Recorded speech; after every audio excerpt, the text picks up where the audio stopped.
That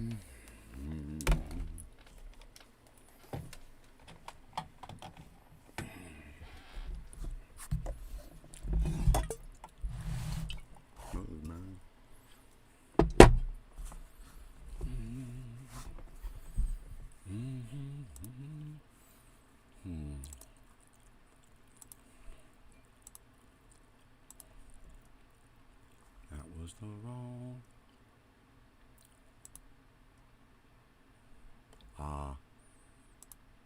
I needed this. Patel, yep.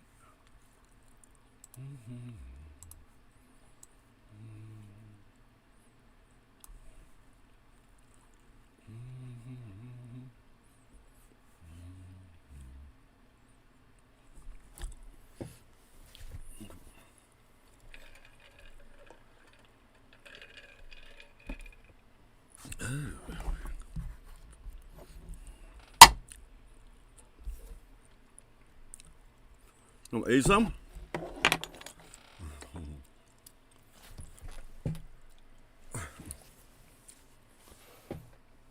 Oh, where's that? Oh, yeah. What's up, Nate?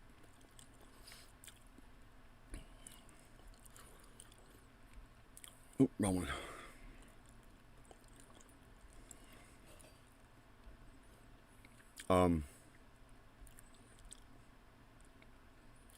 Y'all will have to forgive me just a little bit, because as soon as I said I was going to do this live,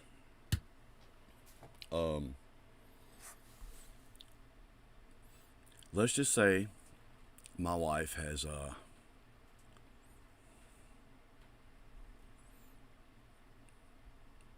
been under the weather a certain way for the past week. And just as I was fixing to start this, she comes to the room and kind of gives me this tonight's the night look. So I had to go get a shower real quick. You'll have to forgive me. Wednesday. What happened Wednesday?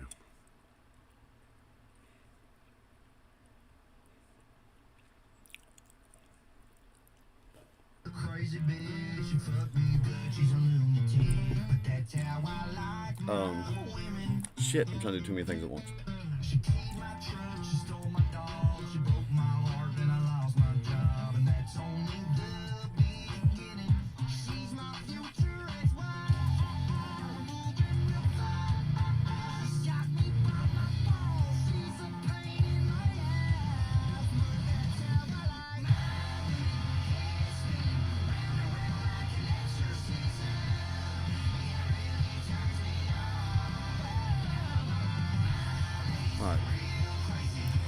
Alright. One more thing.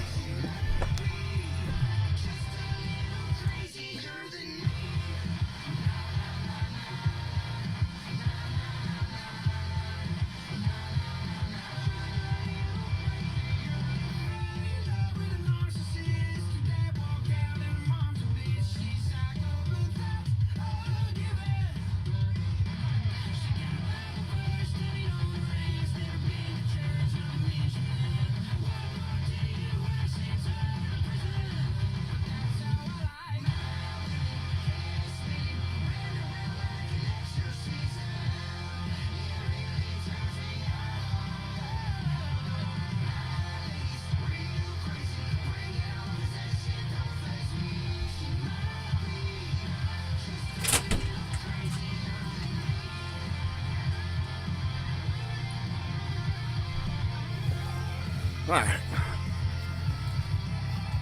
Yeah, season. That was Wednesday night, wasn't it? Yeah.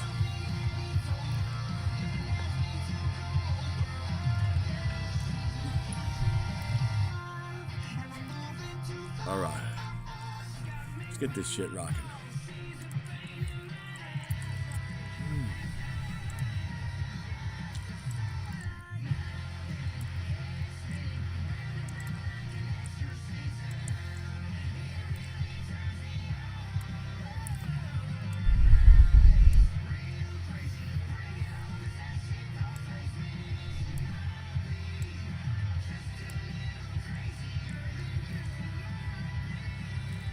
What's up, Wayne? Hey, Jesse. All right, and I'm gonna make this announcement across YouTube and all the other channels. Her mother has reached out to us and wants to hear from the people that loved her, and wants to hear those funny Shauna stories, and wants to hear anything really. She just lost her daughter. So tomorrow, I've been sitting here thinking of what I'm gonna say to Shauna's. I just lost my mother, and I've been hurting. But what do you say to a mother that lost their child? So I felt like a text message wasn't going to be enough. Jocelyn and I are going to make a video saying what we got to say. And then across all different channels, a lot of different reactors, a lot of different, anybody that knew her, in the comments, come say your piece. Some people are going to put links to videos. Some people are going to just say something, whatever moves you. And then when I send that link to her mother, I want her to see how well Shauna was loved.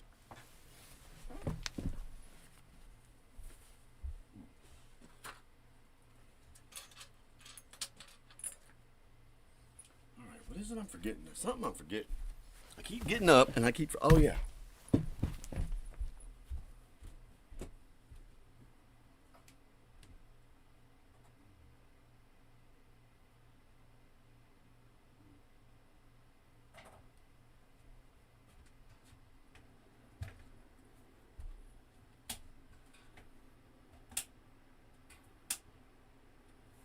All right.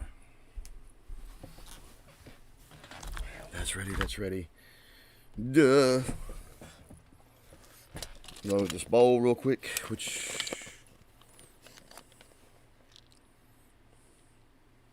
Ah.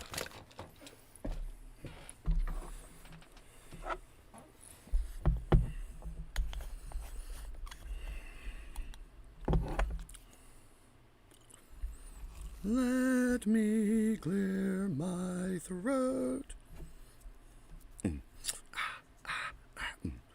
All right, so I'm going to take a spark and a shot, and we're going to jump into this first reaction, and then we can chat a little bit before we hit the second one. There's still questions concerning that, Esom. My wife was actually the last to communicate with her, and she had texted Shauna to check in, and Shauna didn't feel well, and let us know she wasn't coming to the stream, and laid down, took some meds, and never woke up. That's all we know right now. However, I'm going to be posting some information in the community posts. The wake is Thursday. I have to get the exact time. If anybody wants to send flowers, we're going to send some flowers. And then we're going to post that video, like I said. And when I send that link to Shauna's mama, across all channels, all reactors, like she knew a lot of people. And any personal beef me or you may have, or you may have, or him or they may have, you check that shit at the door. This is for Shauna and her mother. It's about that, nothing else.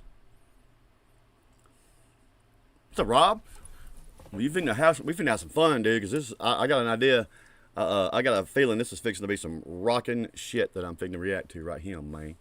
So, without further ado, sparking a shot, and we're going to kick right off into this mug.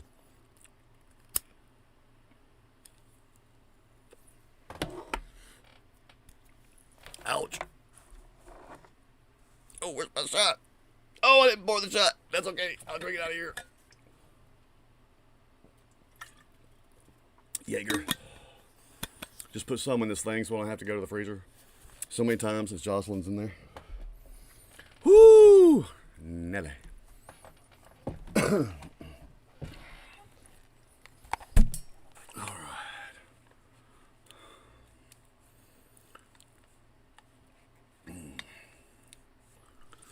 All right, man. What is the... Oh, no! There we go.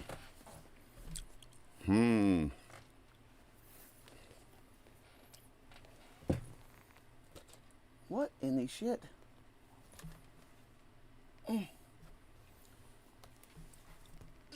Come on, dude. There we go. Okay. Never tie your shit in a knot. That's what I'm about to do, just to keep it out of my fucking way.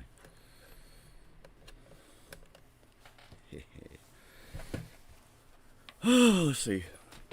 I should probably turn that fan off back there. It'll probably be in the reaction, but it's fucking hot in here, man.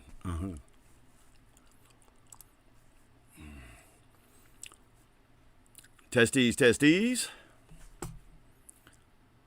And make sure everything is as it's supposed to be.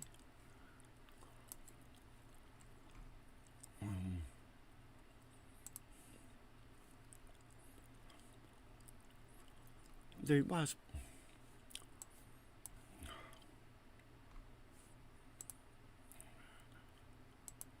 Thank you. Okay.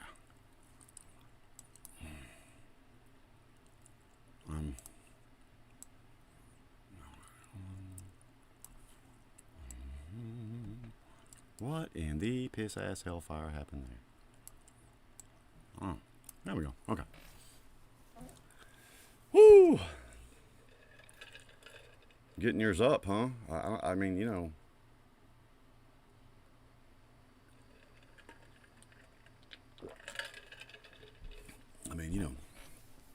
Jesse, whatever, brother. Whatever you need, man. I'll even take one from the skull of my enemy real quick. What's up, JP? Woo! Piss.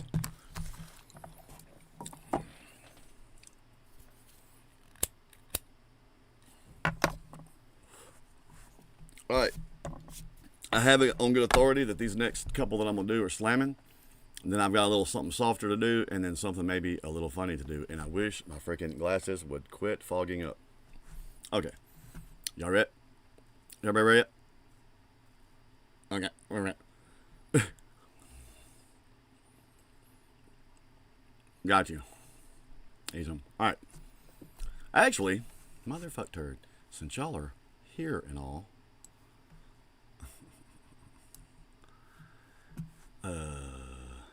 I gotta remember how to do this. Hold on. Give me just a second.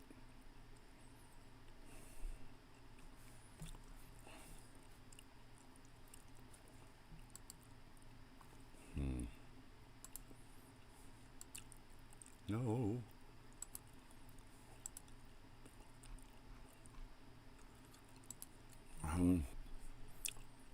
Oh, yeah, I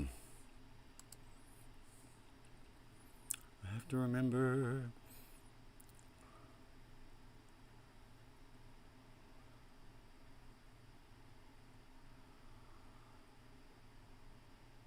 Oh, God. No. Shit, now I forgot to do it. Oh, wait a minute.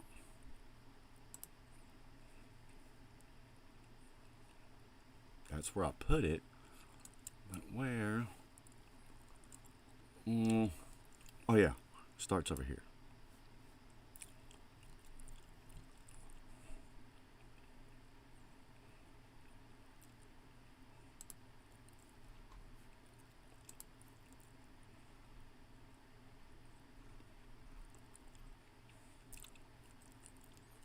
Or so I thought.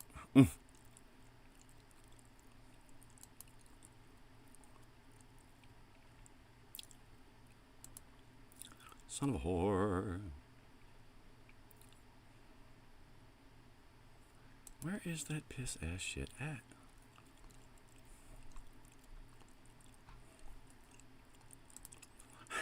Let me.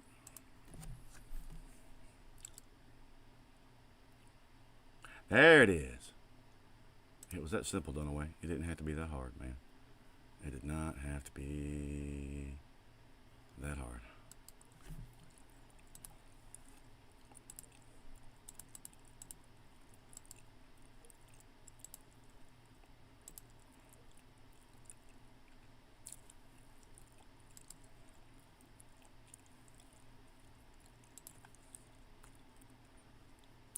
How? Y'all can join me for this one. Hey, what's up, Paris? Well, eh, just wait a bit, and then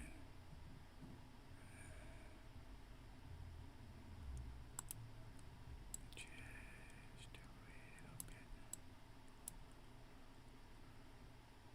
Here.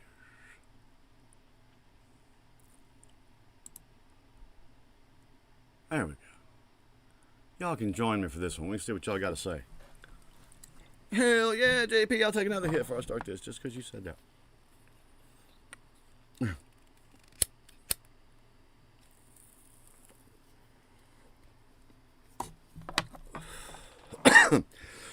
Now, for those of y'all that don't know, this is Shepherd's Rain. They've come in a live stream before. They're slamming. Absolutely slamming band. The dude really is a tribal chief. That's not a lie. He's an actual real tribal chief. I have not done this new song from Friday. Easton probably gonna do it tonight. Had to move my daughter this weekend, so I've been busy. But this band's slamming, man, and they've come in here and I did the 10-second challenge on a couple of these, and I sent them out to a couple of folks that I trust, and I was told this shit was hot, so we finna find out. I got a few I might do tonight. We're gonna see what happens. But, I gotta get my shit together. Still trying to get the heart rate down from, like I said, I was fixing to just hit go, and Jocelyn walks to the room like, you know, I can't do it. That little lip bite thing a woman does to let you know, tonight, tonight, tonight, whoa. So I ran and got a shower, which I'm still burning up from. But, matter of fact, I hear that fan. That's going to be in my microphone. Hold on.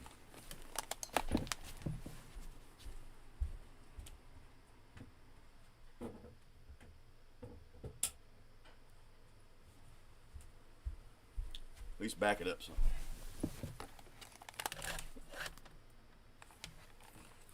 All right. You know, and there was some stuff I thought I had already uploaded, reactions. And again, I still probably got over 50 that I need to upload, but there was some that I thought I had uploaded that I hadn't yet. So, what's up, Foldrack? Without further ado, well, yeah, that's true. Anyone that has not seen the implement of death in action, I will debut that after this video. JP may not have heard about it or seen it. Long story short, dude, I maybe possibly have made the most powerful pipe in the world out of something I should not have in my presence, but we'll get to that in just a second. A little staticky? What sounded a little staticky? Oh, okay, I got you. So better now? All right, back on. Cheers, cheers, cheers. All right. And again, I love these guys, man. Nate's one of the people that told me this was rocking. If it ain't, I'm gonna kill him. What's up, everybody? What's up, Swole Patrol? Welcome to Swole Reactions. My name is Daniel. Tonight is a Sunday night, and I'm in a live stream, which is odd for me, but we had to move my daughter, who finished up her junior college with honors and is heading on to university. We had to move her yesterday. It's pretty heartbreaking, to be honest. Everybody's, growing up, moving on, and that was my mini-me. That was the mini-wrath. I'm not sure whether I'm more concerned over how much I'm going to miss her, or if I'm more concerned for the world for what I just unleashed upon it. It's neither here nor there. Swole Patrol's in the house tonight. They'll be helping me do this reaction. You'll see their reaction to this also. And tonight we're doing Shepherd's Rain. This is Samoa. Shepherd's Rain. Guys, I love you. For real. Y'all were some of the first rock as a rocker that I'd heard in a long time that made me get out of my seat and get aggressive. Man, and it's very tribal. I often don't understand the words because of the language discrepancy. However, these guys never leave you wondering what they're thinking. You don't have to understand it. Shepherd's Rain, man, I got several actually that I'm going to do for y'all tonight. You're fixing to see and hear me a lot. If you like what I do, you can like, comment, and or subscribe. If you do not, that is fine. Peace to you. No hard feelings. But without further ado, Swole Patrol, behave. Incidentally, Shepherd's Rain, these folks right here, that's why I'm here. It's not the other way around. I can't wait to hear this.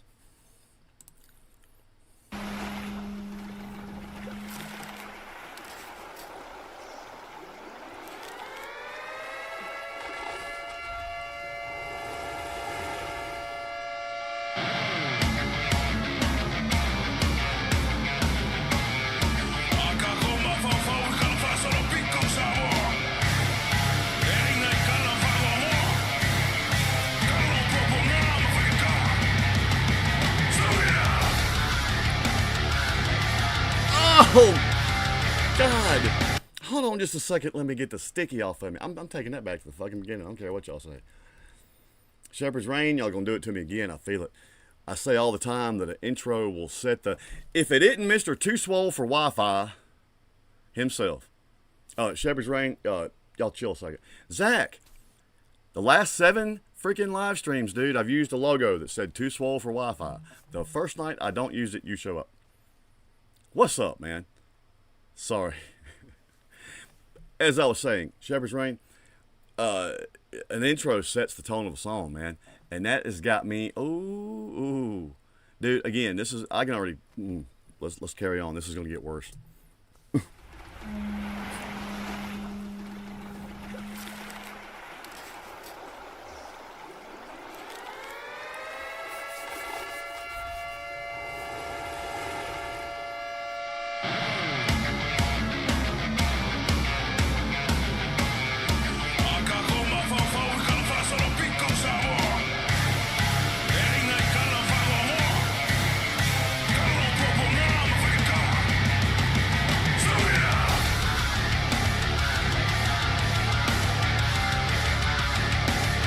Say something. That's Swole.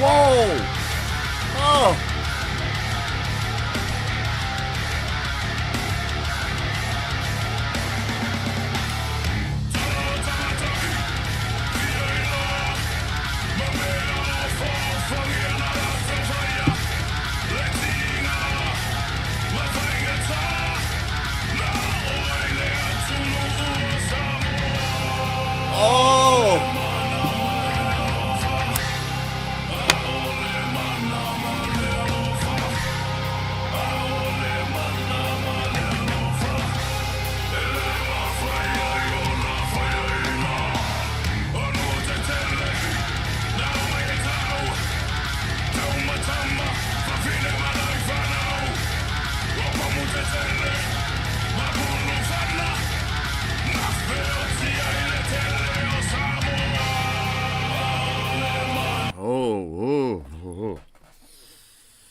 Dude,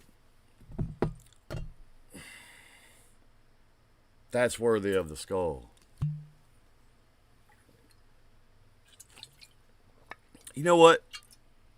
We've been having these conversations lately, myself and a lot of the Swole Patrol, about anger, justified anger, and how much we would like to be, perhaps, this was inspired by another artist we follow. How much would you like to be that voice of karma? Now, I said, wouldn't it be funny if I'm the dude that knocks on your door one day and says, "Hello, my name is Karma." Yep, today, no. Today's your day. So go say whatever you need to say to whoever you need to say it, because today's that day. Now, for you, if I'm Karma and you're the recipient, you better pray to whatever it is you fucking pray to that I'm not listening to this on the way. Ooh. Oh, Paris, why? I've said for these guys before, man, you ain't got to understand a word of it to get the message. Actually, though, I think I can do that. Let's see if that works. Shepherd's Rain, once again, I'm a rock guy, man, and it's been a long time since. And there's a couple of bands now that are doing this for me. Alien Weaponry, Shepherd's Rain, there's a couple others. And I'm like, rock is about balls, dude. Raw, unadulterated balls. I dare y'all to tell me there's none there. This fucking swole, yo. God. It's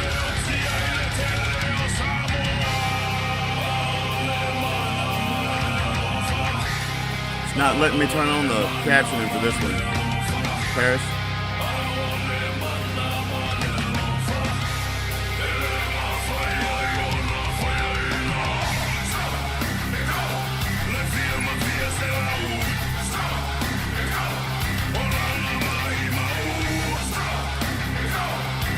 And that bass player, I love your tone, dude. What are you playing? Oh, now that I see what you're playing, I see why you're getting that tone. That is, man, I would love, I mean, dude, I'd love to play bass on this song. I'd love to play anything on you could. I'd play the fucking triangle just to play this song on stage. This song on stage will be one of those songs you end a set with, because all this adrenaline is going to come out in the performance of this, as you can plainly see. Only the thing I like about these guys is the music they write. When you do read the translations, it's about something, means something to them. Lamanu, Aiga, that's all of historical impact to them and their culture. These guys, man, whoo, light the fires. Shut up, Josh.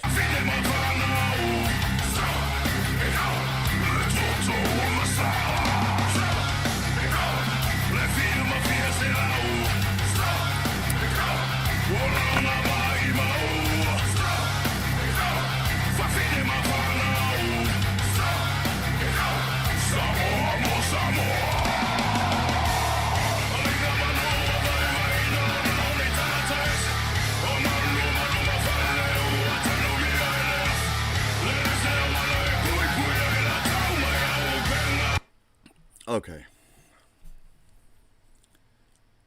There's been something creeping into my skull since the first reaction I did for Shepherd's Rain. And it just hit me. I'm not saying it's a copy. Don't take it that way. But all musicians take inspiration from other musicians. I promise you, Shepherd's Rain, you have to tell me if I'm right or wrong. You listened to some old school Pantera, didn't you? This whole groove right here. Walk. Come on, man. And that's not an insult, man. I mean, everyone has other people that influence them, and to hear their influence is not to say they copied. You know what I'm saying? It's a compliment to be influenced by somebody, and you can hear that influence in your sound. Direct copy is a different matter. That's not a direct copy. I bet y'all listened to some Pantera, didn't you?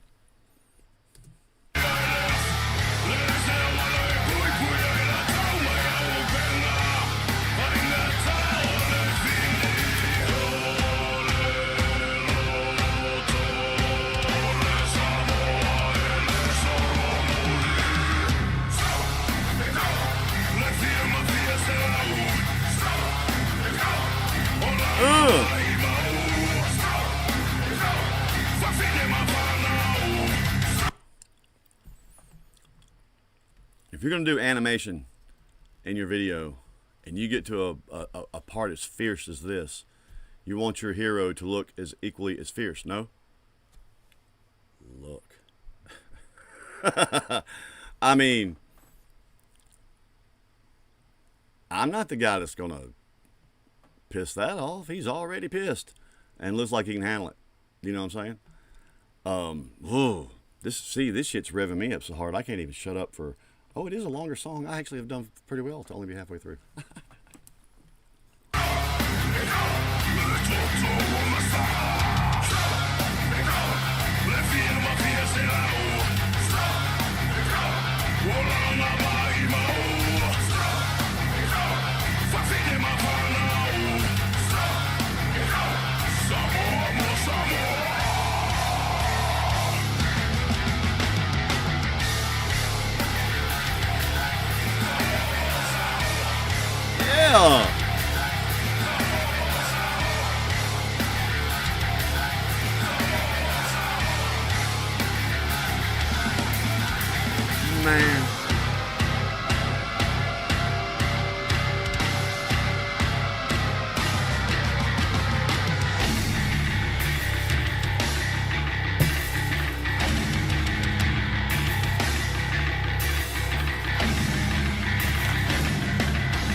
Oh my God, hold on.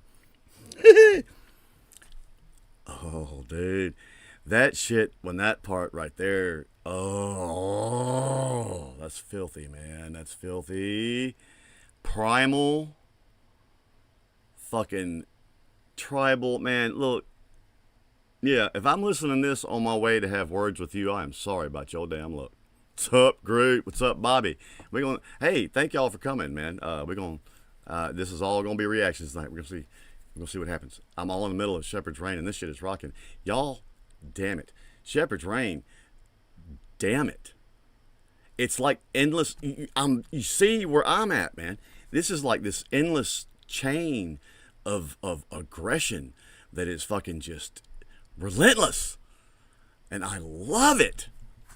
I love it. I like this shit, Joe.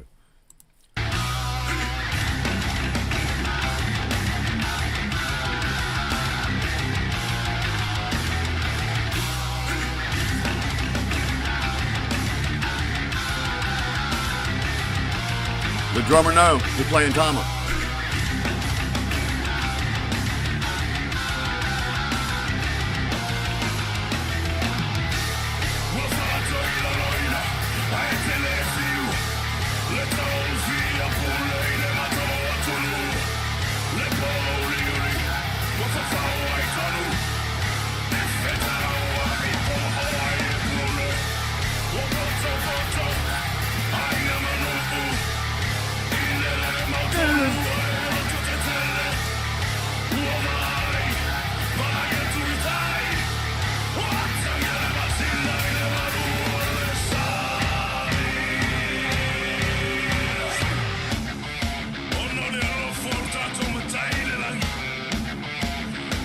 Fuck it up.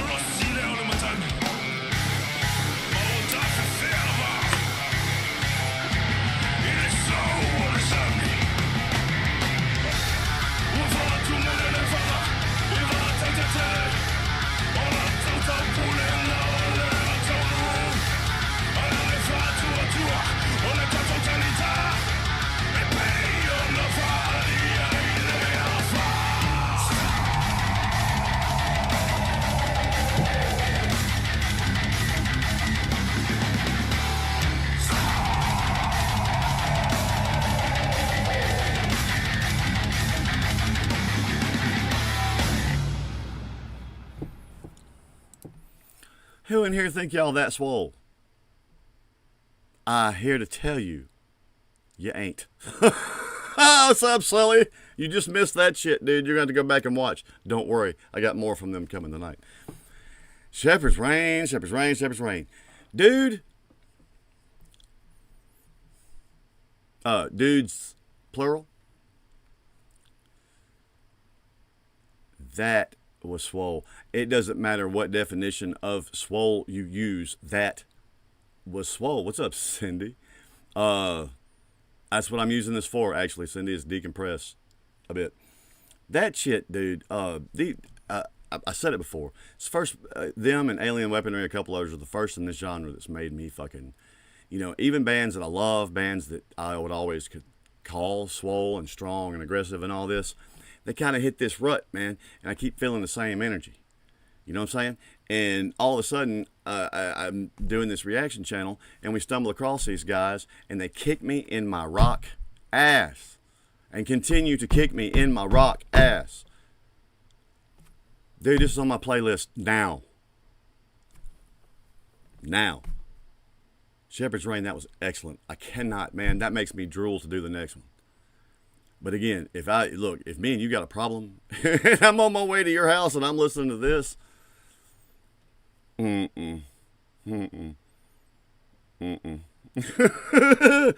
oh God, Swole Patrol. I got to burn. I mean, I ain't kidding, dude. Y'all need somebody dealt with? Shepherd's Reign, that's excellent. And musically speaking, man, to put all that stuff together, especially that middle part when it got real tribal, to put that with everything else, that takes a certain musical intellect and ability. And that's not lost on me. But that's the beauty, is when you understand certain things, it makes emoting certain things so much easier. And guys, y'all are equipped. The drummers on Tamas, Bass player. That's music, man. That's Ernie Ball. I see that. That 7-string guitar over there, I know what that is too, man. They're playing the right shit to have this sound. No kidding. Top to bottom, these guys know how to rock, and they know how to get their sound to rock. My hat's off. Shepherd's Rain, will be seeing you again. Swole Patrol, Jesus, that might get. Okay. Oh, fuck, dude. The next one, funny enough, by them that I'm going to do is something a little tamer. It's an acoustic by them, with them singing, that will surprise those of you that all you've ever heard is this. I did the 10-second challenge, so I haven't heard all of it either. So,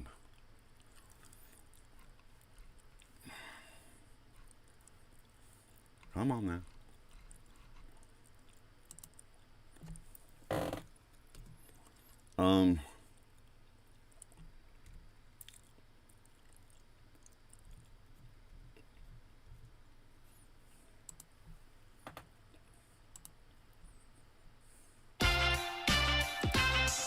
Cantina chicken bowl with that slow roasted We're chicken. going to take a short and a spot here, though, first. A short. Light the fires. All right. I've liked some stuff by Trivium. Oh, is this? Now, see, Nathan's one I bounce these off of. Should I do their other upbeat one first? Is this one going to get me in some feels? I ain't lying, Sully. It did me too. If you haven't checked them out, go to their site. Iga, Lamanu. I already have in our live streams. I've got a playlist already of about 10 songs. We found them with their first more mainstream radio hit, which was Concrete Walls, and was like, the fuck are these motherfuckers? And then we went back and did, I think, Lamanu, and then they showed up in our comments and let us know which order to do some of these in, because it tells an overall story.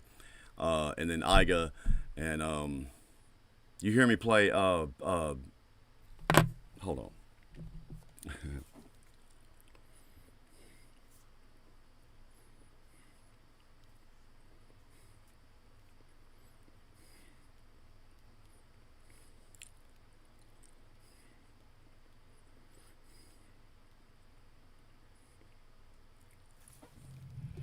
You hear me play this a lot in the live streams, to give you an idea.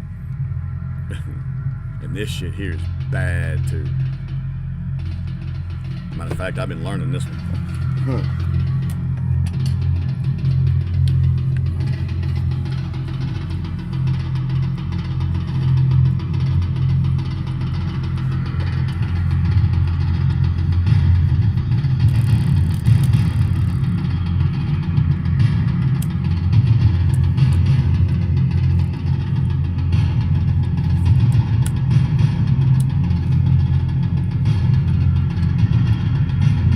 Alright, Groot. We're gonna do more. If you've got one to add to the list, bring it. What's up, Frank?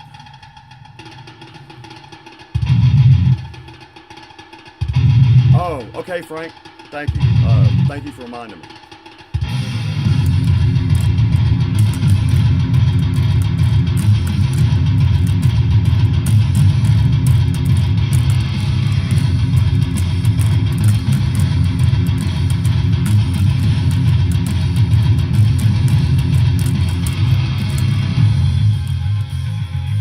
It's hard.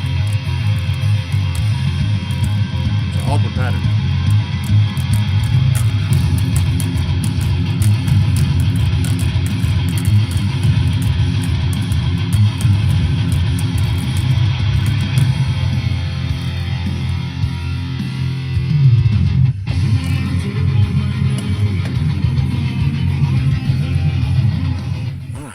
Woo!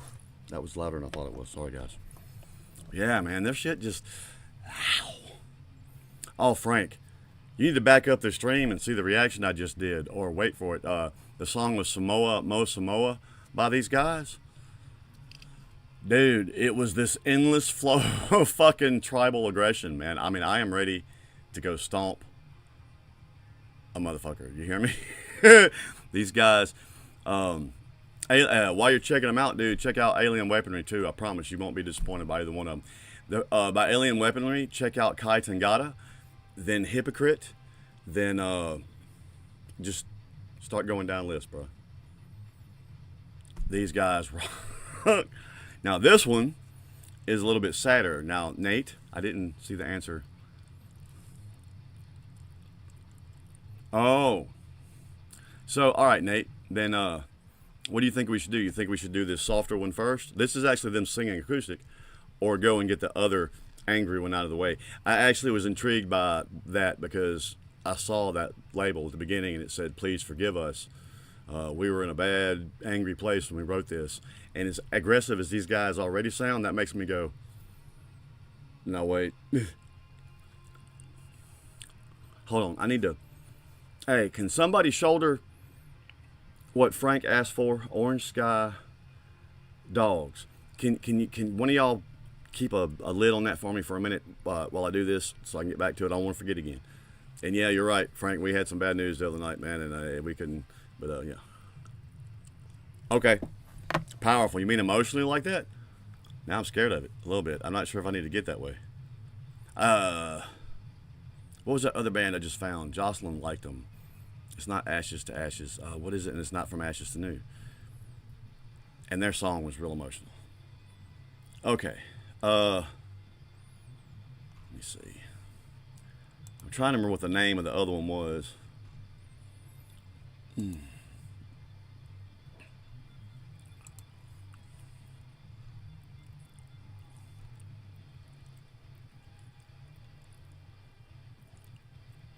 Was it the Nafanu? I did say I want to do that one. Like I said, I gave challenge with some of these.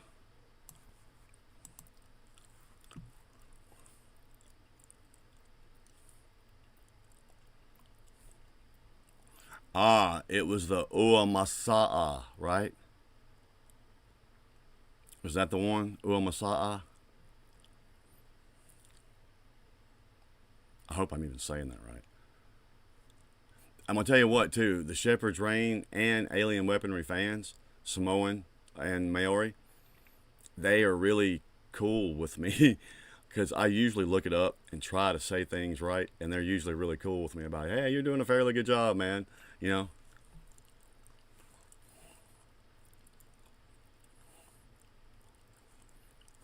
All right.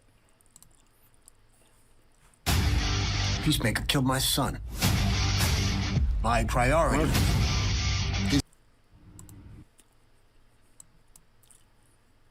All right.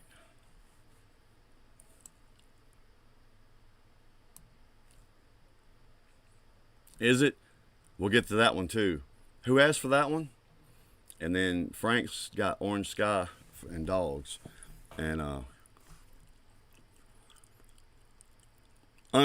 yeah, oh yeah.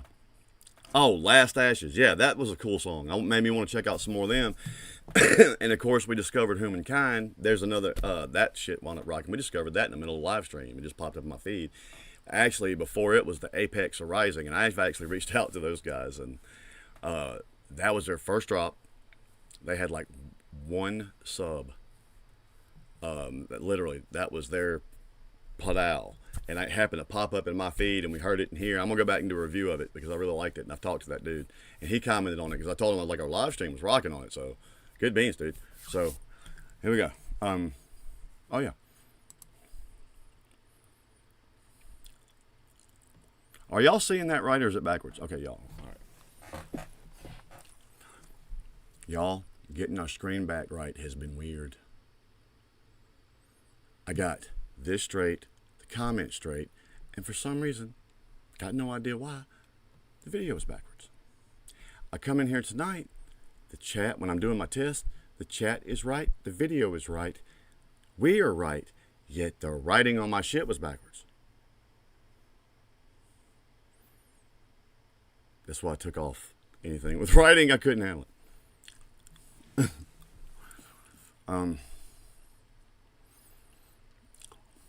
Man, this is a good crowd for a Sunday. How y'all doing? And thank you. Again, I missed last night because we were moving my daughter, the mini Wrath, to Mississippi State, and That was all emotional too. But apparently, it's not time for Daniel to stop getting angry yet. So, I am, Nate. Or I plan to. But thank you. See, you need to be my sidekick, dude, because Shauna used to do that for me a lot. Remind me when I'm running my mouth to do certain things. I shouldn't have said that. Anyway, let me. We're gonna do a shot and a spark before I fucking kick this off real quick.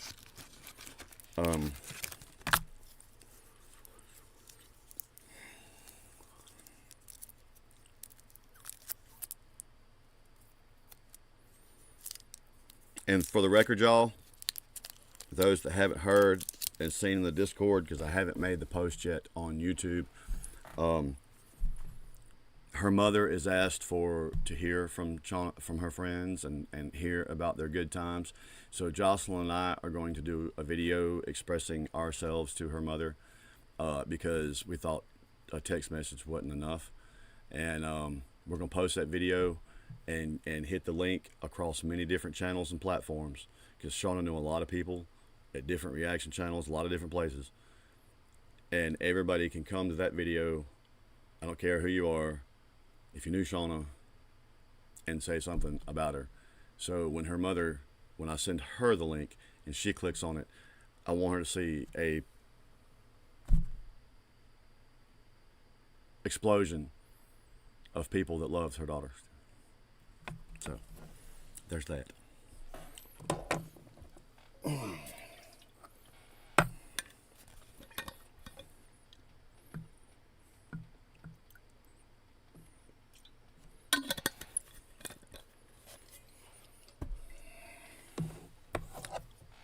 This spark and shot is for Shauna.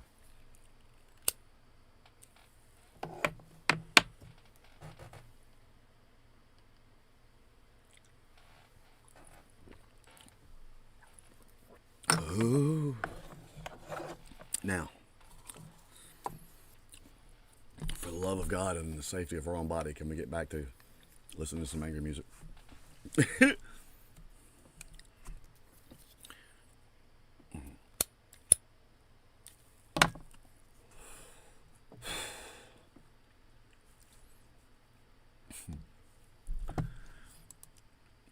What's up, everybody? What's up, Swole Patrol? Welcome to Swole Reactions. My name is Daniel.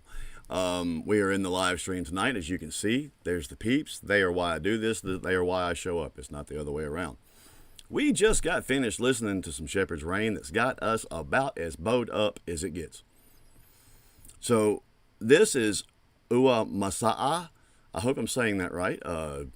Usually the Shepherd's Rain folks will let me know if I do or don't, and I appreciate that. That's not an insult. I like to learn too.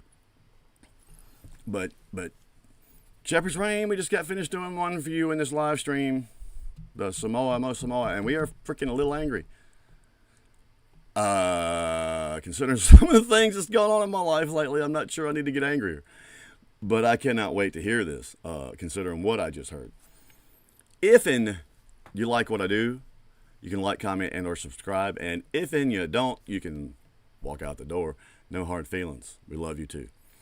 But without any further, hey, these people up here, Shepherd's Rain, they're reacting to this too. If they don't like it, they'll let you know.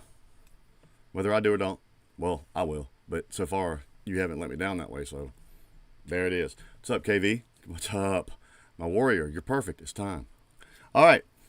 Before I kick this off, there is a heading at the beginning of this that says, now, okay.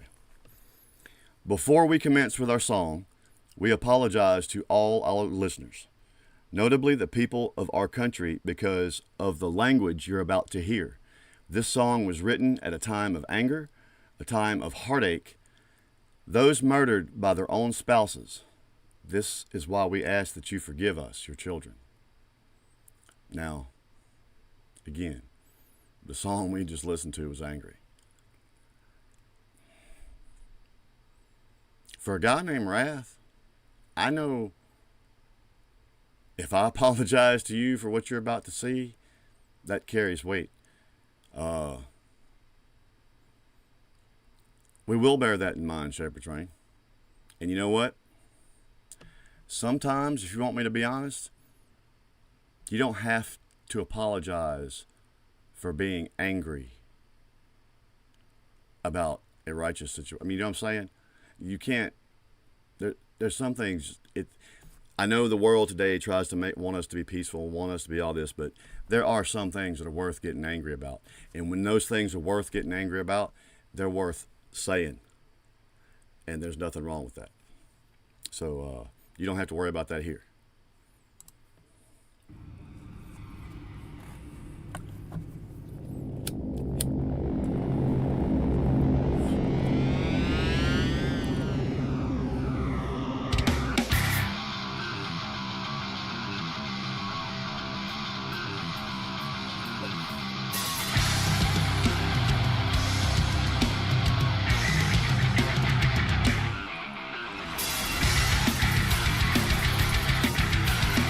Fuck yes.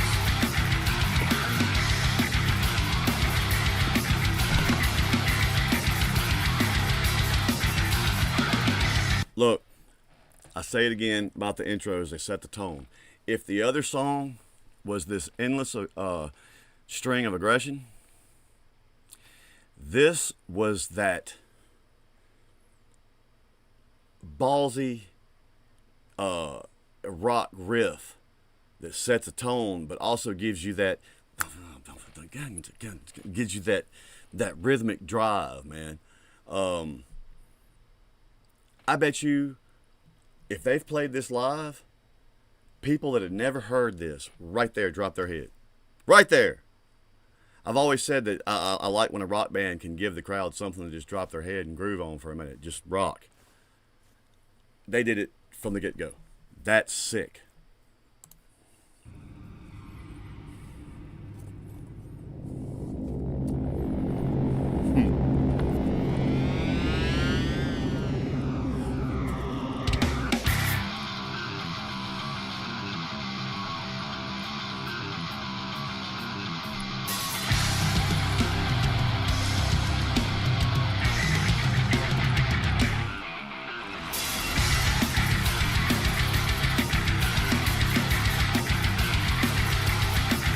That's as iconic an opening riff as anything I've heard from Metallica, Ozzy Osbourne, Megadeth, anybody.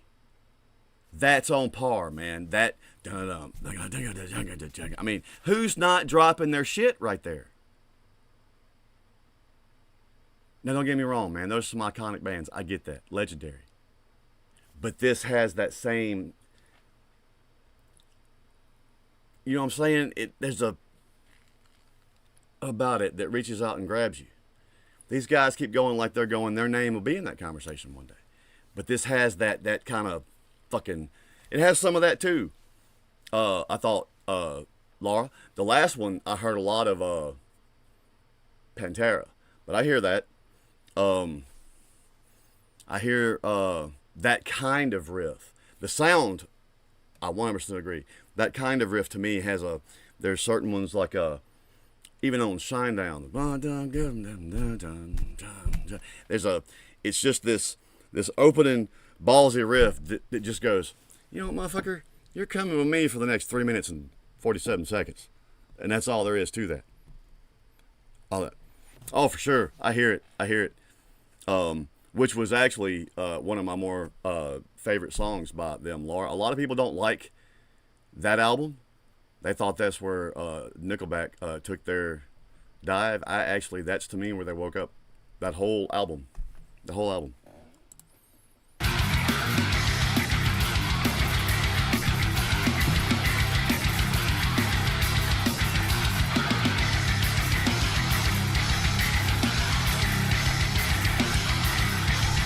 I can hear Pantera in that. I can hear some Korn in that. I hear...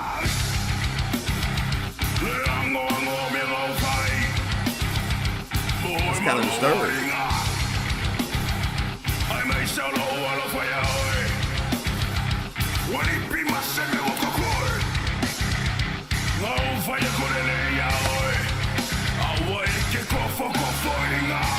Oh!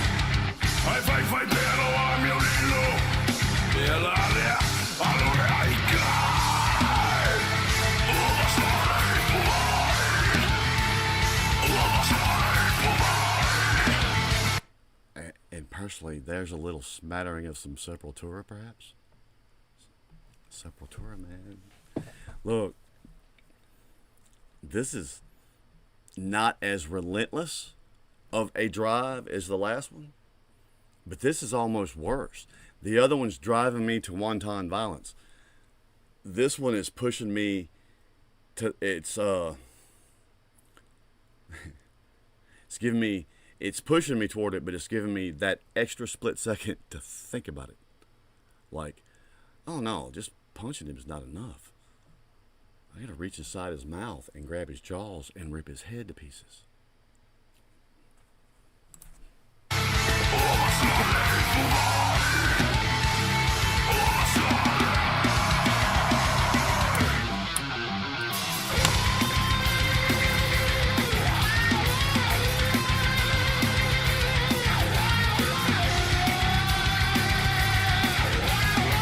And if you see that dude right there giving you that look, you're in trouble.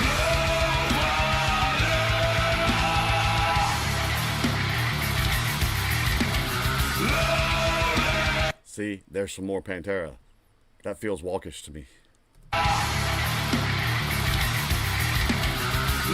And again, Shepherd's Reign, we all are lovers of rock music, and we're not trying to say you're copying these people. I can just hear the influence. I mean, when I play, people can hear some Hendrix, some Vaughn, some Fieldy, some there's probably a little Victor Wooten in there. You know, it's not. I'm not insulting. It's a compliment, man. We can tell some of the things that you probably listen to, which is probably more diverse than even I think. But I would bet it was very diverse, and I can hear certain sounds. Like I said, they're playing the right shit. I complimented y'all's instruments in the last video. You guys, you come to rock with a certain sound, and you're playing the right shit to get that sound, and you're bringing the right ass to get that sound, and I love it.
I know what I'm looking for. If the other one was just a relentless push of aggression, this one is almost predatory. When Drake and I were, yes, haha, funny, training to do professional wrestling, that was going to be our nickname, Predatory Nature. And between Drake and I was always the fiery one. Drake, ice cold. So we figured our entrance song should have been something that's kind of in the middle. Not something you run to the ring on, something you stalk to the ring on. What that look like, yeah. The violence starts when I say. It's coming. But I need you to think about it for a minute. I want you to know. I want you to fear it. I want you to feel it. I want to wait till I see you shaking in fear of it. Then I'm going to unleash it. This feels predatory.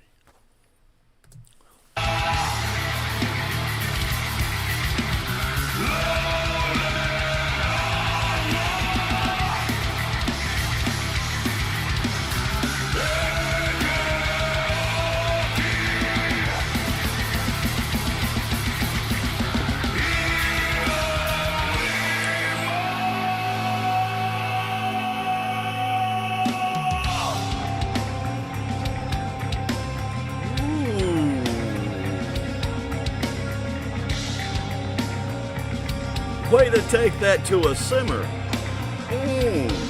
That's tasty.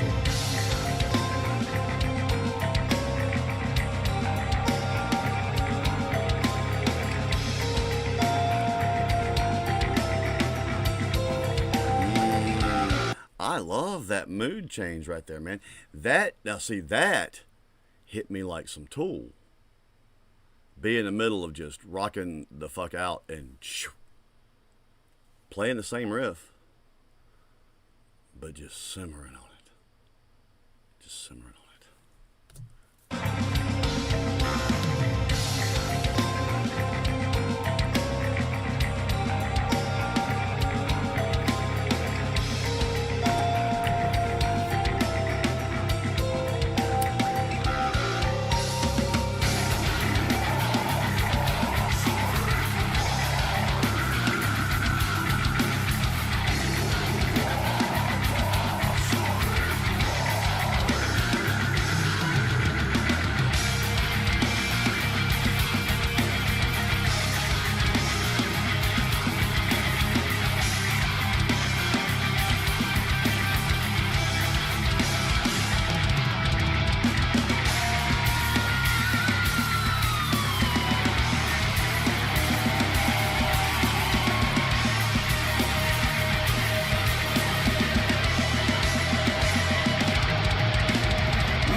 Fuck.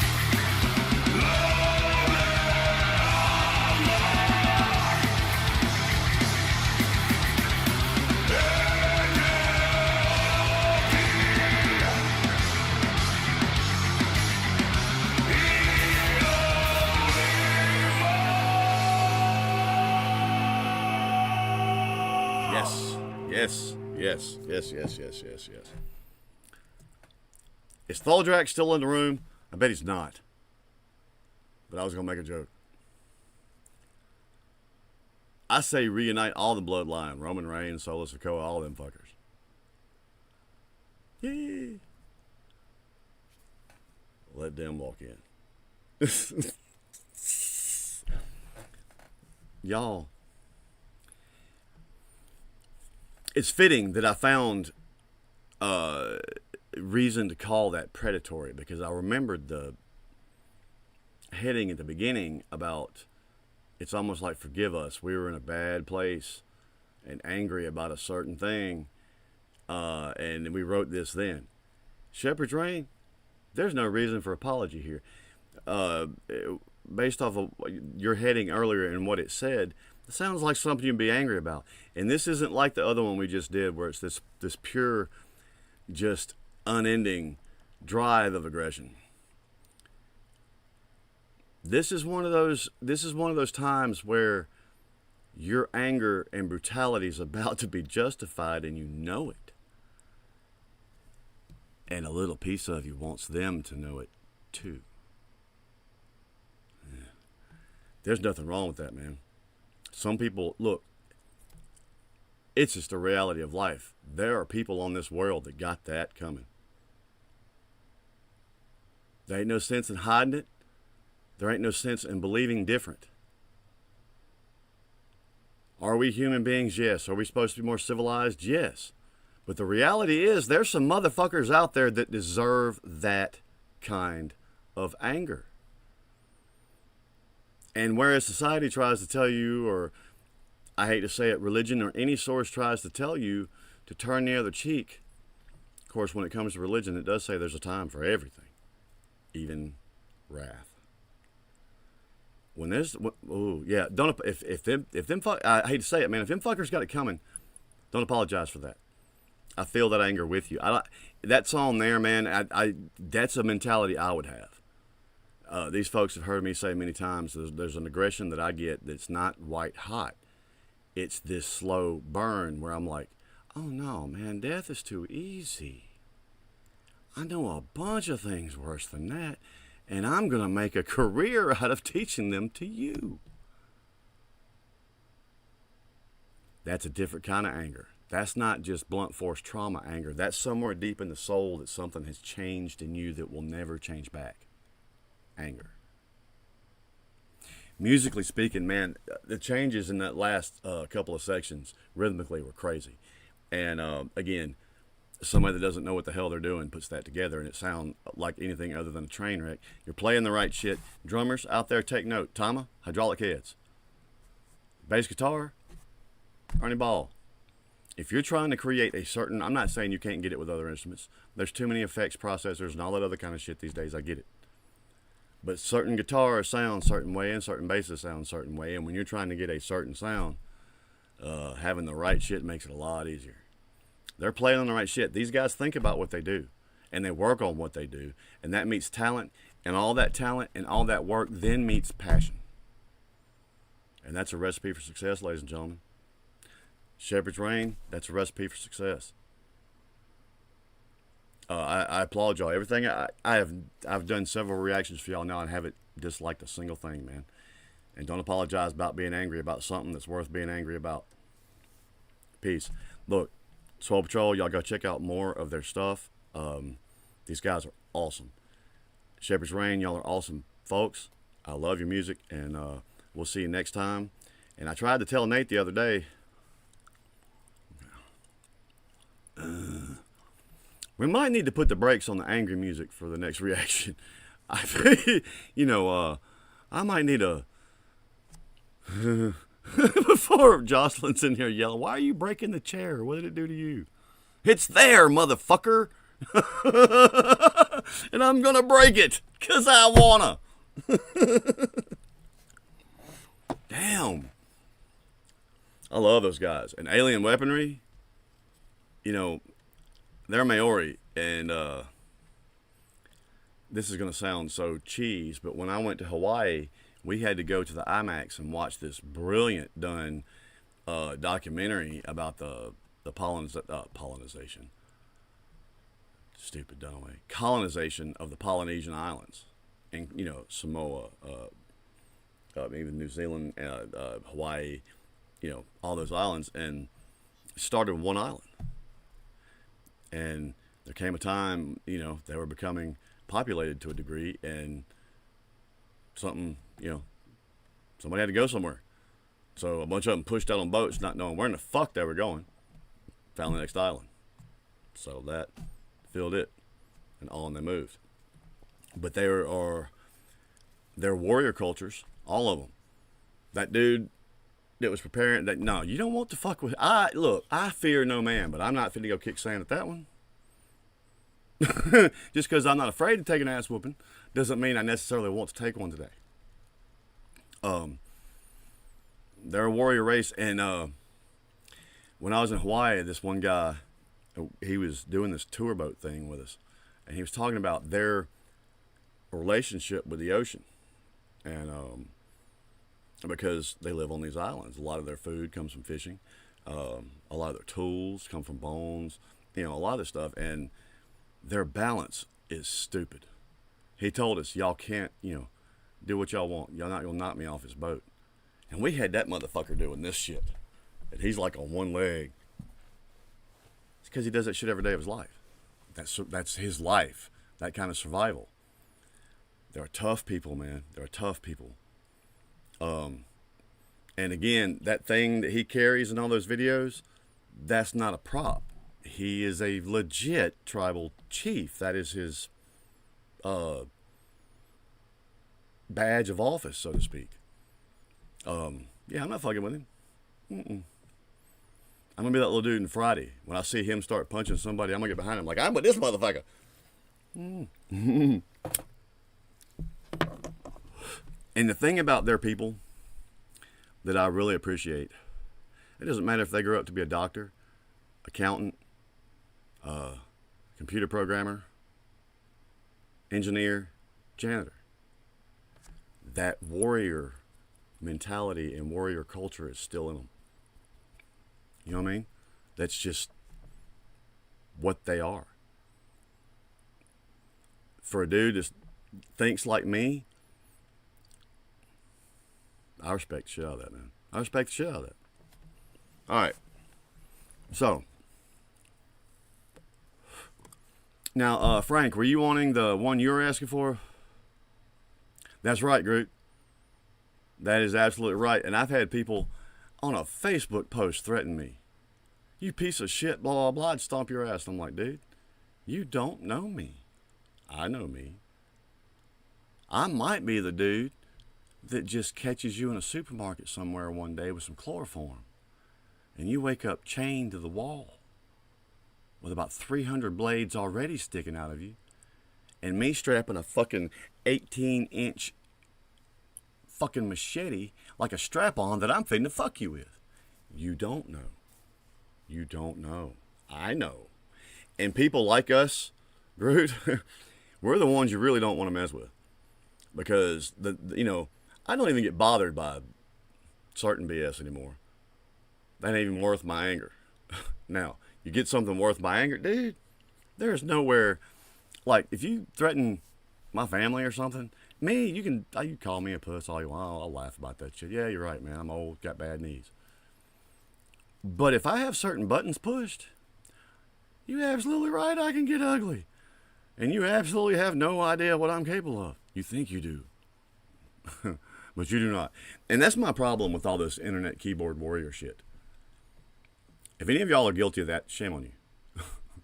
Because you don't know me. You don't know me. I could have been a Navy SEAL. I could have been Pee Wee Herman. I could have been Jack the Ripper. You have no idea who you're dealing with when you talk to people online. Ever. And this group of people, one of the things I love about the Swole Patrol, we're all damaged people. We're all good people. And we're all trying to be better people. But we're those people that are quite capable of being very ugly. If you make us be ugly, oh, we can do that better than you. Much. Please don't. Please don't. We don't want that. You don't want that. Far less laundry, far less mopping and cleaning to do. I mean, don't. Just don't. Just don't. Just don't. What? A Speedo? Jesse beat you to the Speedo.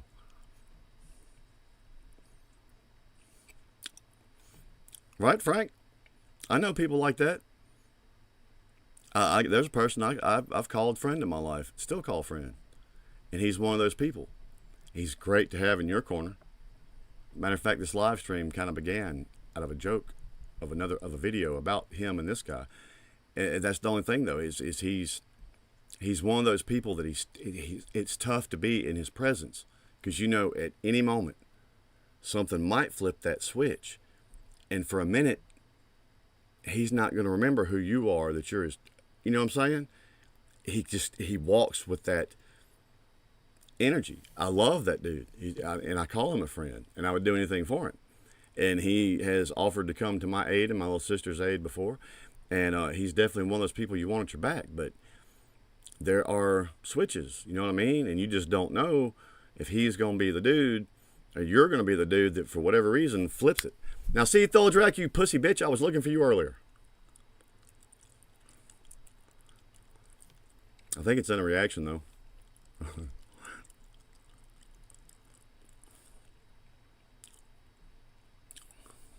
Redacted.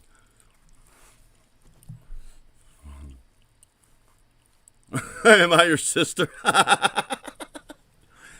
Look, man. A guy I used to work with, it's funny, but it's not funny. He got a call, and his daughter, who was grown, had not taken her meds. When the police got there, they see this dude and this woman fucking throwing down off down this hill in a ditch. And their first inclination is to go after the dude until they realize the dude is fighting for his motherfucking life. My coworker, they called him, she was off her meds and went apeshit. And he was the only one that could talk her down, and the only one in the family that could handle her if she's not going to be talked down. And he come back beat the piss the next day too. It's funny you mentioned your sister being crazy. My coworker had to deal with that with his daughter. He loved her, but if she was off her meds, somebody had to put hands on her. You know what I mean? Or she was going to put hands on somebody. Frank, the longer you hang out here, you're gonna hear Jim O'Neill stories. Oh, I shouldn't have said his motherfucking name. Or Spot either. I shouldn't have said hers either. You want to talk about weird family? Frank, what would you do if you caught your daughter eavesdropping through the door? Jim had a sister named Jessica. Their father's names were James and Jesse, believe it or not.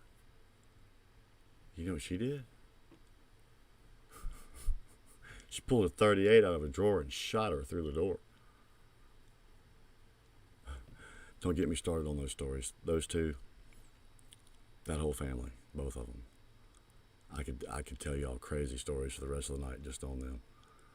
But she shot her. You know how I met the woman? I'm in my bed, in my bedroom, sleeping off a serious drunk. And I feel something hit my bed. And I think it's the girl I'm seeing at the time. So I sit up to say, hey. And when I did, I got motherfucking rocked. Whop! Have you seen my son? Who are you? Bitch has got a .357 in a waist holster on her back. 5th Jim Beam in her hand. I was like, I don't know where he is. She gets up. I lay my head back down like, what has just happened? And I hear, do you know where my son is? I don't think. It was the voice of Eric before he could finish the sentence. I don't think what? She slapped fire from him. Got up, went to the next room. As I'm sitting up in my bed like, what is going on? I see Eric lean his head in my door like, the fuck was that? These people, dude, I'm telling you, these people are crazy. Oh, I don't like eavesdropping, but I'm not going to shoot my fucking daughter, Frank. I mean, we might throw some hands, especially with my mini-me, the little mini-wrath. She ain't going to go down easy. But I'm not going to shoot my fucking daughter. I mean, shit.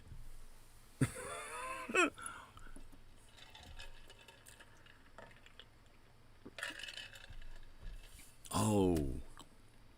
Now that's a party foul, Nate. That's a party. I'm going to take a shot to that. That's a party foul.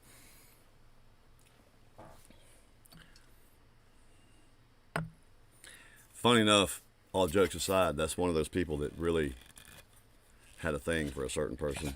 And I'm not aware if they know yet. They're about to, but...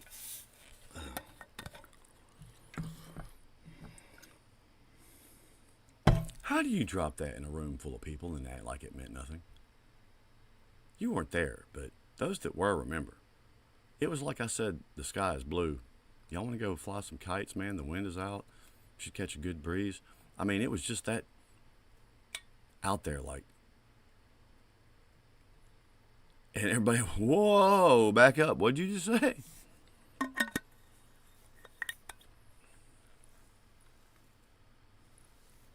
I'm gonna take a spark. Woo! I'm just like that off. Spark and a shot.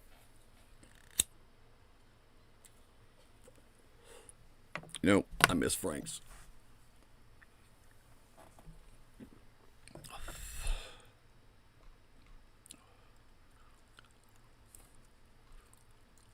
Wait.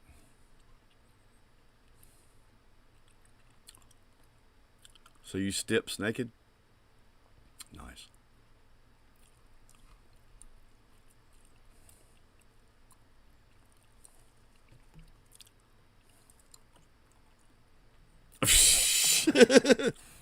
Hey, just because he's 6'6", Laura, you know what happens? You feign like you're going to hit him, a piece of them will flinch. You're just the right height to destroy a couple knees. Then you know what happens? They're the same height as you, and they're already crying.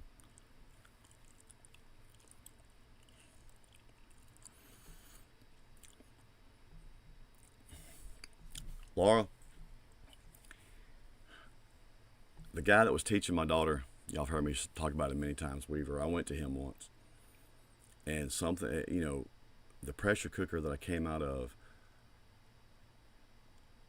I pushed down even more for about a year, trying to gain acceptance from all this new group of people in my life as I went to college, and then couldn't do that anymore. And I went to him, and I actually said to him, and I had taped my hands up. I was fixing to go look for some shit, right? And I said, someone needs to put a cap on me for a minute. I'm not, okay? And I'm going to hurt somebody. And he's like, don't give me bullshit like that, punk.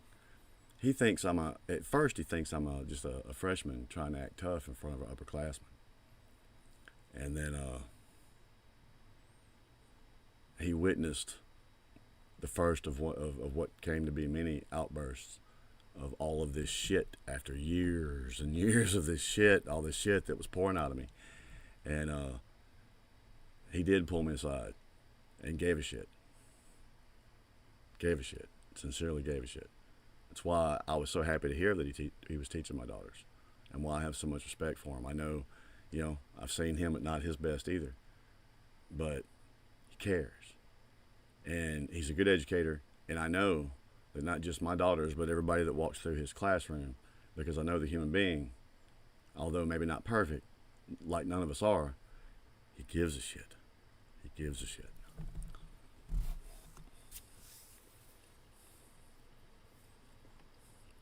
You too, Nate. We're going to do a couple more, and then I'm going to have to get out of here too.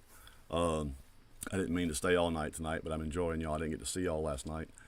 And last night was very emotional for me for a different reason. A couple of deaths in the past couple of weeks has rocked my bell, and last night I had to move my daughter out, and one day when y'all are ready for it, I'll give you the story. Especially, I'm not saying her bond with her mother or her sister is any less, but the mini wrath in me from something very early.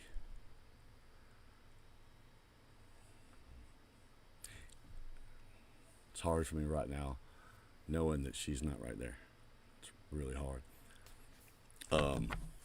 But she did send out a message for anyone who is a hater of Mississippi State. She did, that was not her first choice, but she went because they had what she needed. She hates the cowbell. However, she's like, I'm your girl. If the cowbell is my weapon of annoyance, the world, watch out. So, she said, I'm going to see her on TV at one of the football games. She'll be the one up on top of the bleachers fucking with a giant cowbell, wearing that motherfucker out, screaming like a madman.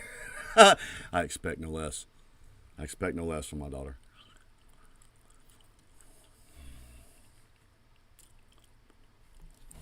Jamaican metal? Oh, cool. Okay, cool, Frank. Nathan got me onto Bumpin' Uglies. You should check them out. And Benja, you ever check out Benja? Now, this will be the first Jamaican metal I think I've listened to. Can I react to this? Do they care? I'm going to get blocked? I don't know.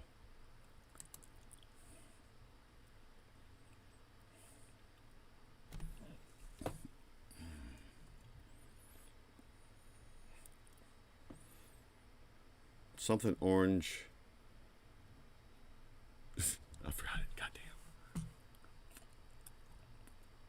I hear that, Cindy. It's Sunday night. I know everybody can't be here late. I can't be here late either. But I missed y'all.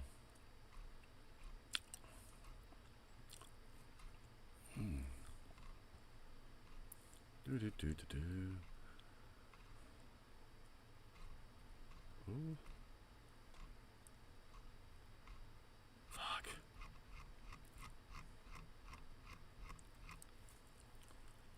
Thank you. Uh-oh, I'm in the wrong place.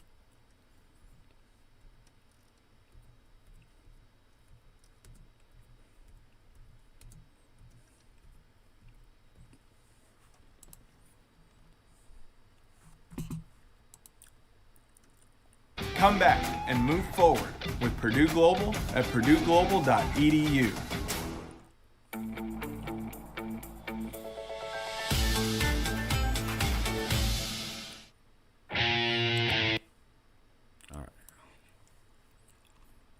Iron Sky Dogs. And what's the other one up? Does somebody remember? Huh? Oh, She's Gonna Cindy. My wife and I were just talking about that today. We were both good artists. I at one time was considered a world-class musician. She's got that in her. We've both been athletes. We've both been all these things, but we let our damage dictate a lot of our life. And we tried very hard. My mini-me, the Wrath, whereas I couldn't wait to get out. She didn't want to leave. She wanted to stay here. We tried so hard to provide them an environment to take the skills and the best of both of us and perhaps not learn the worst too early to where it develops a characteristic pattern that you can't get away from. That was very important to us. And I can't even fathom how me and Jocelyn marvel all the time. How did we, again, we're talking about valedictorians and salutatorians too. How did we do that? You know how we did that? Want me to be real about it? We gave a fuck. It's that simple. It really is. It really is. All right.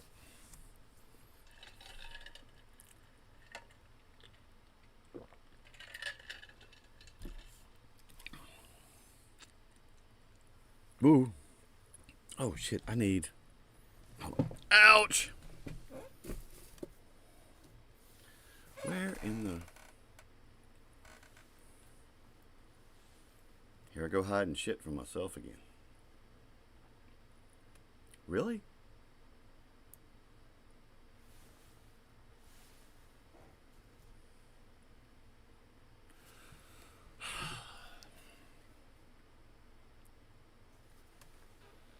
Oh.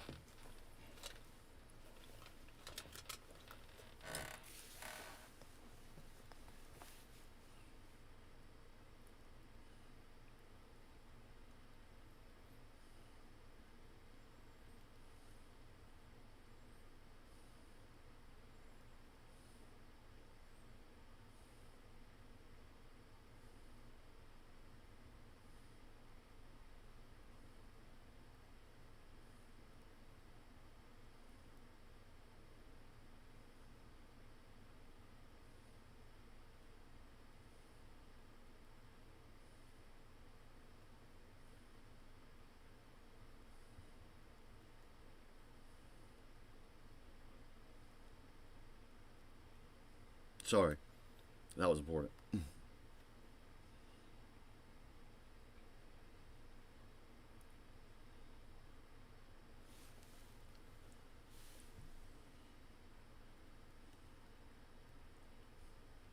I'm just talking about her and she just sent me a message.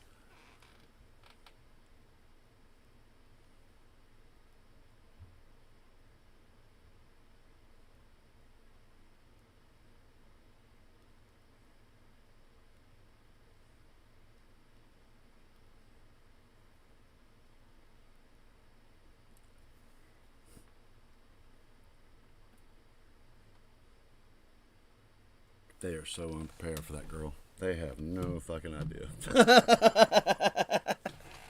Some dude is going to approach her thinking she's like every other girl. I can play some game. I can do this. And my daughters did listen. They haven't been dating or anything. We didn't have to worry about any of that. The one thing, even that Weaver told him, my old friend, it's like, man, your dad had a chance once. He's brilliant. Let his demons get the better of him. Don't do that. Find that potential. They don't date. They didn't go out and drink. They didn't do none of that in high school. Haven't been doing it. Miranda already in college. They're focused on something else. The one thing I pushed upon, I really wanted them to understand, was work hard now. Work hard now. So you don't have to work so hard later. And they've taken that to heart. What? Motherfuck bucket, what?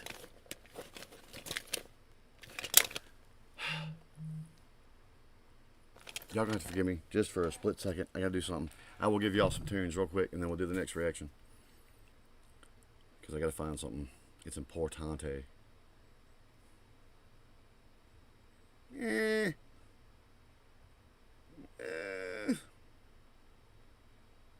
Oh. For any of the new guy that hadn't, that was their first time with Shepherd's Reign, I shall give you a little alien weaponry to leave behind while I go and find what I need to find real quick.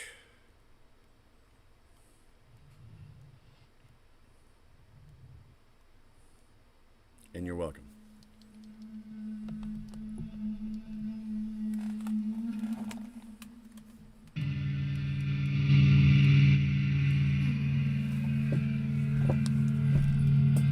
Uh-oh.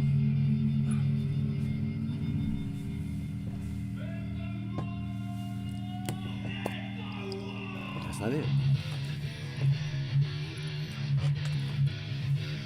I'm losing my fucking mind. Oh, there it is. I still gotta go. Over here.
Ugh.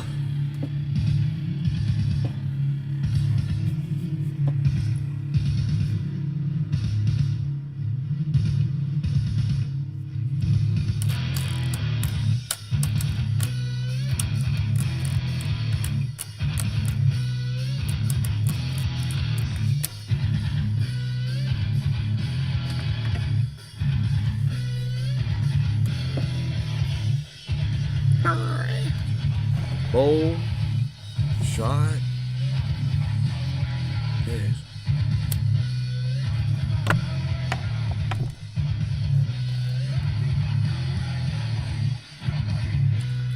Oh. Yes, mother.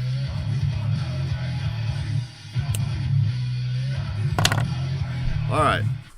Now, Frank, are we reacting to this or are we just listening? Oh, wait.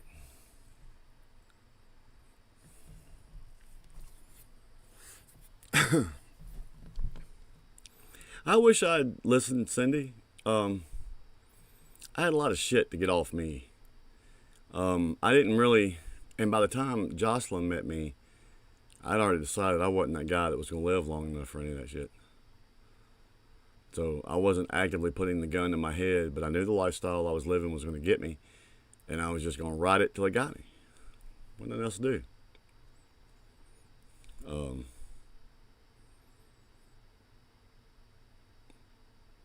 I was a smart kid that I waited too long by yay much to get a hold of my bullshit. You know what I mean? I can react if you want, Frankie. I don't know anything about this group. What would you call this? Is this metal? Is it what is this? Yeah, no, I'm trying to stay out of the emotional stuff tonight, Jesse. If you don't mind. I love you, but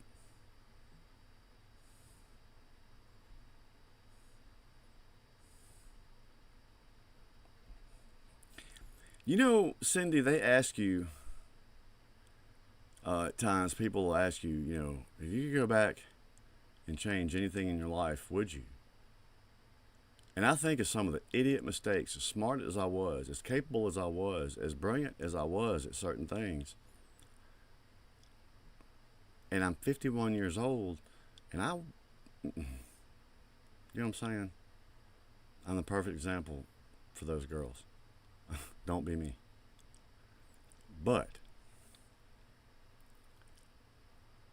anything that I change, everything that I was and am, led me to that one and thus produced my children.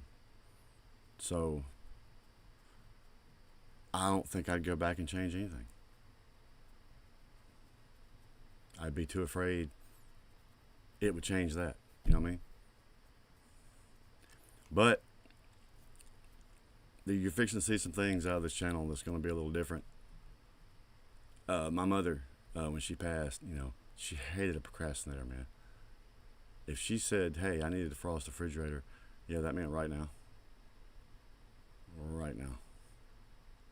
It didn't matter, you know, if the house is on fire. I said right now. And after Shauna passed, you know, you think about Shauna, no excuses, man. She did what she wanted to do.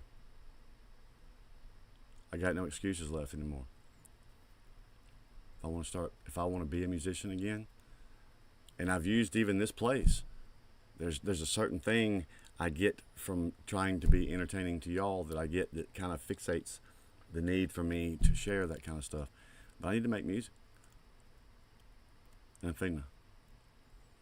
Matter of fact, I got some shit on order today. Some gear and equipment I need. Folks may like it. If they like it, they listen to it. If they don't, that's fine too. But I've been a musician most of my life, and I need to make some music. There's no more excuses for it. You know what I mean? So, metal, you say?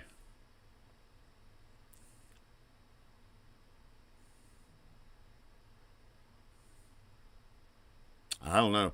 I don't even see, Laura. I didn't add this thing with the ranks and shit, and I can't unadd it. I don't know what that shit is. I don't know how to undo it.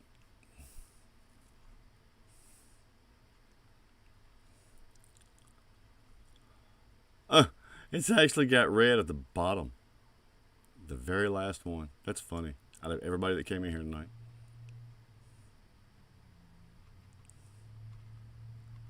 It shows me a list. I can pull up the top.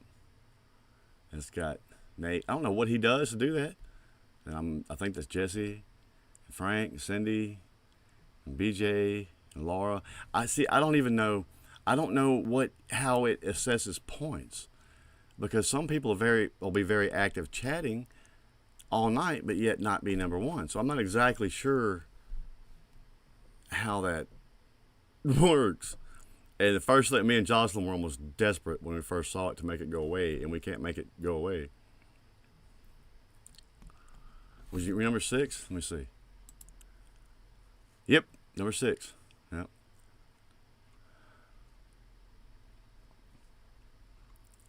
I see, and like I said, I'm not exactly sure how it assesses that. I mean, I guess maybe it's a fun thing for y'all, for those that get competitive and stuff. But yeah, we didn't. That's not something we turned on, and I have yet to find a way to turn it off. I mean, if y'all don't mind, I guess I don't mind. It's weird to see it there still, because I forget that it's there, and I'm like, what is that? You know? Hey, there's a... Okay. What's the leaderboard? A place for fans to stand out in the community. The top 3 get special badges in live chat. It resets every stream, so you can always try again. How do you get on the leaderboard? You'll need to collect experience points or XP, and here's how you get them. Send live chat messages, send super chats, and super stickers. Learn more. Oh, I gotta go to a help center. But that doesn't... But I mean... Fuck, man. I don't want people to feel like they gotta talk. You know what I'm saying? There's a lot of motherfuckers in here looking like me. Be smoking, and be smoking, and be smoking and drinking. And they may not feel like talking. I'm a talker. I always feel like talking. And it just makes me talk worse. But I don't want people to feel like they have to talk, man. Some people, that'll play with some people. Oh, I'm at the bottom of the pack. I can't have that. And they'll talk when they don't want to talk. Just to not be at the bottom of the pack. I mean, I don't want that kind of shit. What's up, Shannon? What's up, Mom? Shannon. Shannon. You need to go see the 2 reactions I just did, man. Well, not the reactions. Go listen to the songs. They're both by Shepherd's Rain. Mo Samoa, and oh my God, was it Ua Masa'a? I can't remember now. I flip back at dude. Hateful Eight. You know, I think I've seen that. Hateful Eight. I know I've seen that, but I can't pull up the first image of it in my head. It's like the new well, not, oh fuck, never mind. The new Magnificent Seven, or whatever it is. I can't remember anything about that either, but I know I've watched it.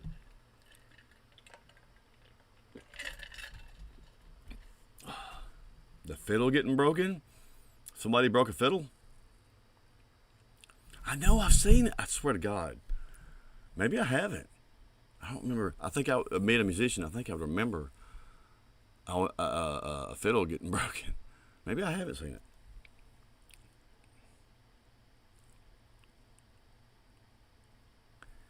Cindy, I only say this because I love you. Slowly, no sudden movements. Step away from the spam. Step away from the spam.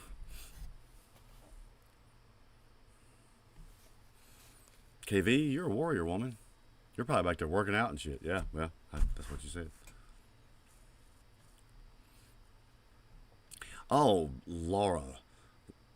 I shouldn't say this, man, but Leah Thompson was one of the first great loves of my life. Who remembers Howard the Duck, the movie?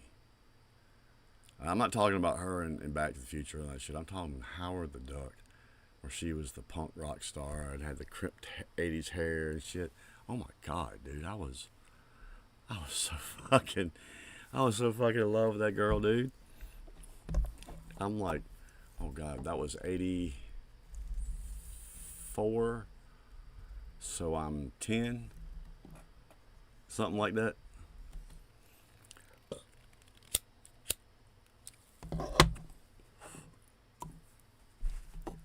I love that movie. We'll watch that shit in a Discord movie night.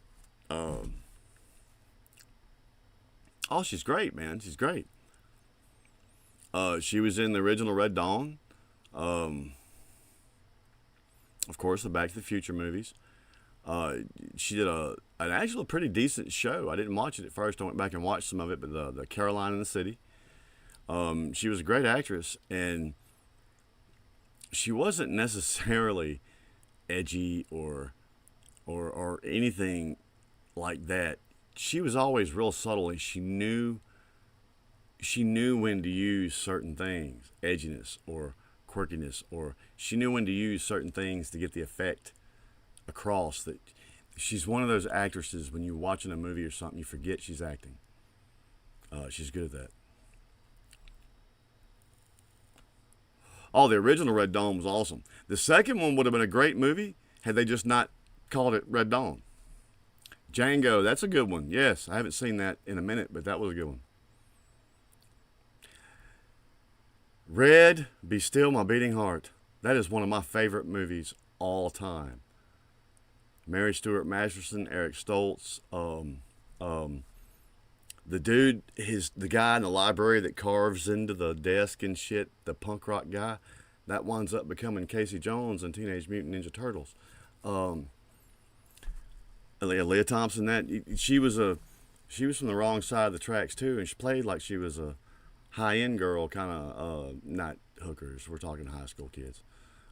She run with the rich and the popular, but she was from the other side of the tracks too. And it was so, man, that you know, at the end, who it is he realizes he was actually in love with. I'm like, I wanted to slap him. Like, dude, that was actually a great performance by Mary. You could tell at every step of that movie. You know, I was like, dude, what took you so long to wake the fuck up?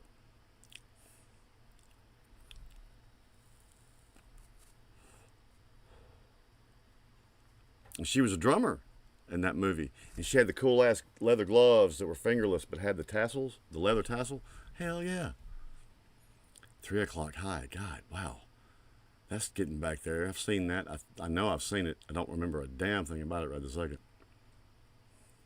Shaun of the Dead. Love that movie. Do. Not hating on it at all. But man, there was so much, when you say cult classic, that was like so far down the list as far as what came before it that was already on the list. I don't disagree with that though. I don't disagree with that. But man, there's one, if y'all haven't seen, I call it a cult classic because I like shock value. Y'all know that. I'll say some ignorant shit in here just to get a reaction. Y'all need, who has seen Run, Ronnie, Run? Now, funny enough, as much as I don't like Channing Tatum as Gambit, I do like him as an actor. And Walter Goggins is awesome. First time I ever took notice of him was in Shanghai Noon. He blew the shit out of our fruits, Roy. But him, if y'all haven't seen it, watch Fallout. Him as the ghoul. You know, sometimes a motherfucker just got to eat a motherfucker. This ass jerky ain't gonna make itself. He's a great actor. Timothy Oliphant, Walter Goggins was like his bad boy brother in Testify. Was that the name of the show? That's a good show. And Timothy Oliphant is also, the first thing I ever saw him in was Go. If you haven't seen Go, watch Go. It's a crazy movie. It's fun. It's a fun movie. It's one of those, all this shit can happen in one night kind of movies. Sons of Anarchy. I got to go and watch that one. That one I missed, and I'm fixing to have a lot of extra time on my hands, as it turns out. So there's a lot of series like that I'd like to go back and watch.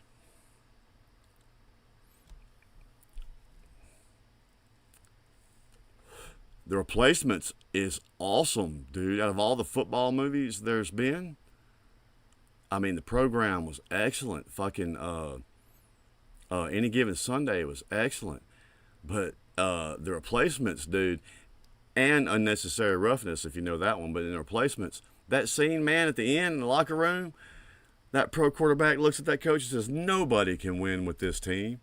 Keanu Reeves walks in and says, "I can." And the coach looks and says, "What the fuck took you so long? Suit up." Man, Clifford Franklin is like the one-man cold.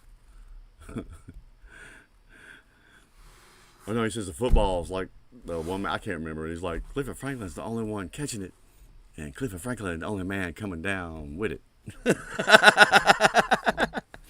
That is a great movie, man. That is so under the radar. Breaking Bad's another one I've always wanted to watch. I've heard it's awesome too, and I never got to watch that one. That one's also on my list.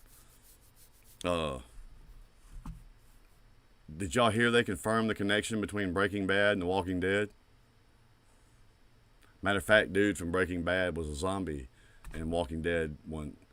Justified, that was the show. Yeah, that's what I was talking about. Not Testified, Justified. That was it.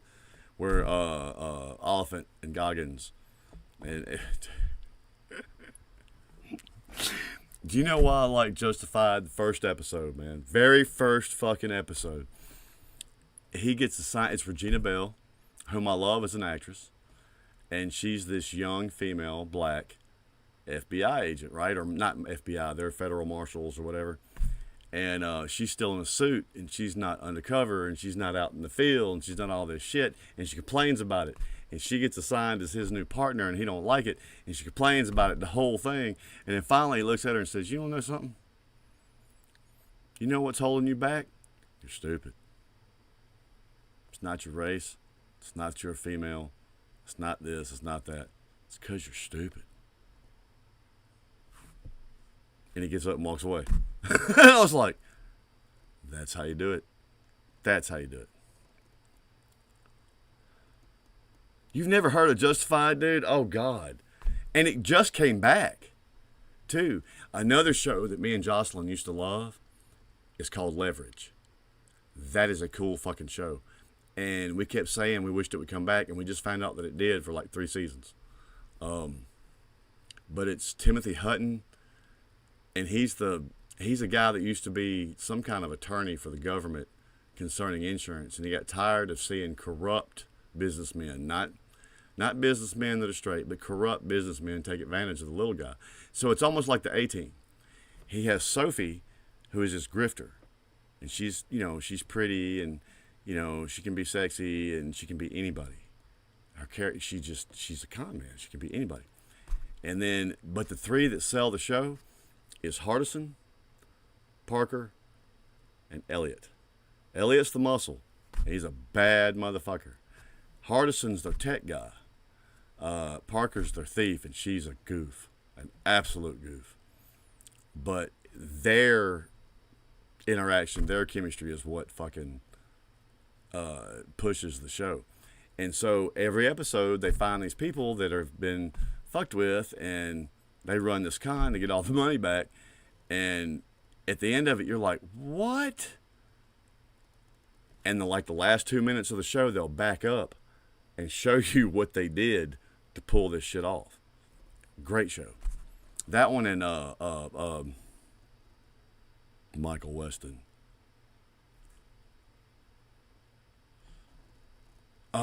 Burn Notice. They were kind of like the A-Team too. He was a burned CIA guy, and he was trying to get back in the CIA and find who burned him. His best friend, Bruce Campbell, Navy SEAL. His female, Fiona, she's a gun runner, and she's the baddest thing on the show. You don't piss off Fiona. Believe me, you don't piss off Fiona. But they're the same way. They help the little guy. It's like the A-Team in a way.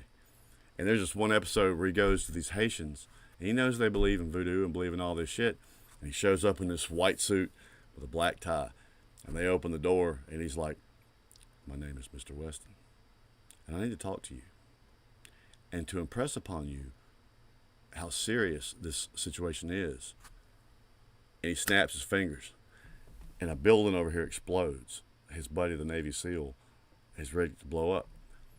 But throughout their conversation, every time the guy tries to get uppity, with Michael Weston, he reaches up and snaps his finger and something else explodes. This guy's like, okay, man, okay. That was a great show, too. Burn Notice was awesome, dude. Hell, Shannon knows. Hell yeah, that was a great show, dude. Fiona was the shit. Y'all think Beth is bad in fucking Yellowstone, man. Think Beth with 0 limitations. 0. That's Fiona. If it comes to protecting Michael, she'll go cut the president's throat, and can. Fiona's bad, man.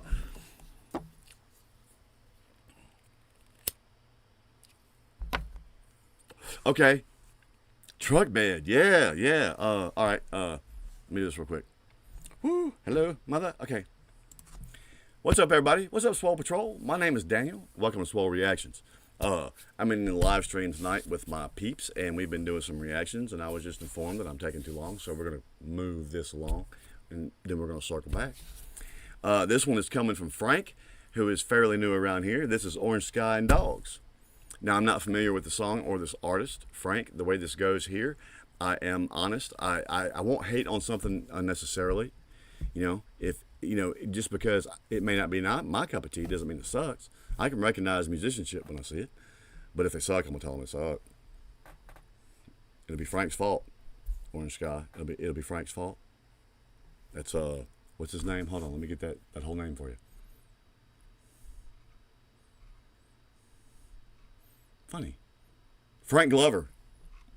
Orange Sky. If you're terrible, it's his fault. But this is Orange Sky and this is Dogs. You'll learn, Orange Sky, if we do more than one reaction for you, we're all bent people. These people over here, the Swole Patrol, they're why I'm here. It's not the other way around. If you like what I do, you can like, comment, and or I'm ahead of myself tonight, and or subscribe. If you don't, man, no hard feelings. You can go. And we will salute you and love you too. Don't stick around and be a dick. Ours are bigger. So, without further ado, this is Orange Sky, this is Dogs, and this is on Frank.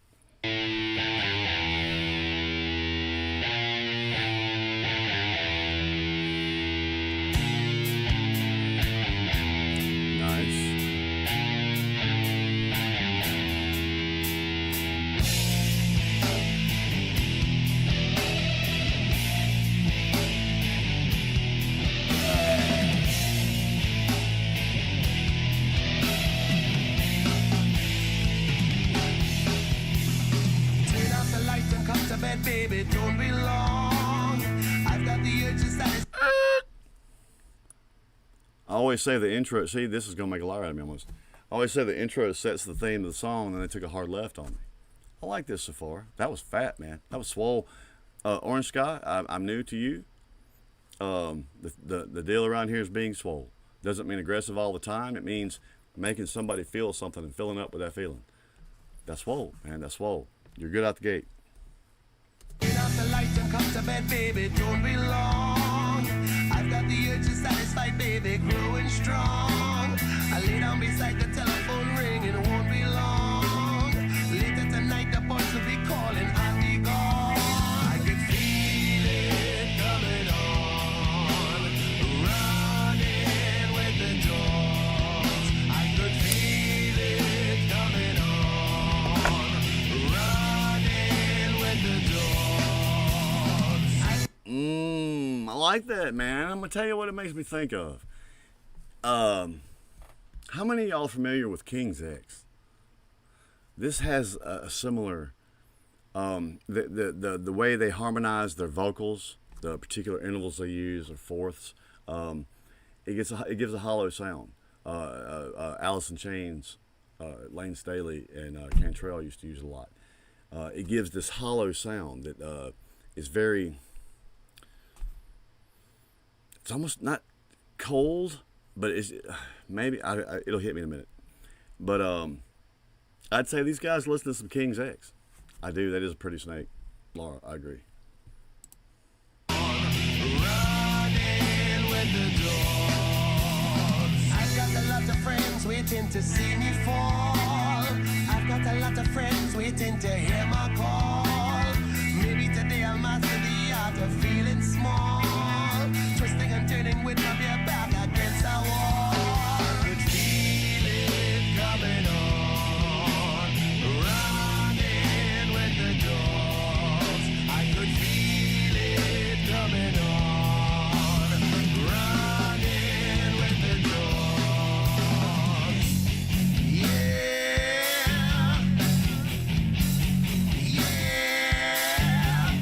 This is literally like Alice in Chains and fucking King's X had a baby.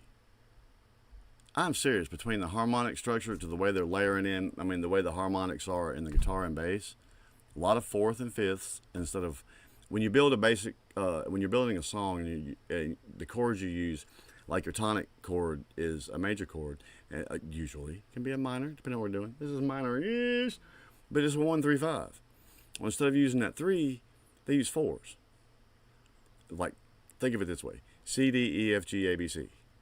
C, D, E, F, G, 1, 3, 5. Now, you start using C, F, G instead of C, E, G, and it creates this sound. King's X do it a lot, and they have kind of a rockish sound, and Alice in Chains uses a lot in their vocal harmonies. And this just, I mean, I'm not saying y'all are copying anything, but I'm pretty sure these guys listen to a lot of Alice in Chains and some King's X, which impresses me because not a lot of people know who King's X is. Well, a lot of people do, but what I'm saying is there's a lot of people out there that dig music in this line that hadn't heard of them yet and should. I can hear that too, Frank. Funny enough, in the guitar work.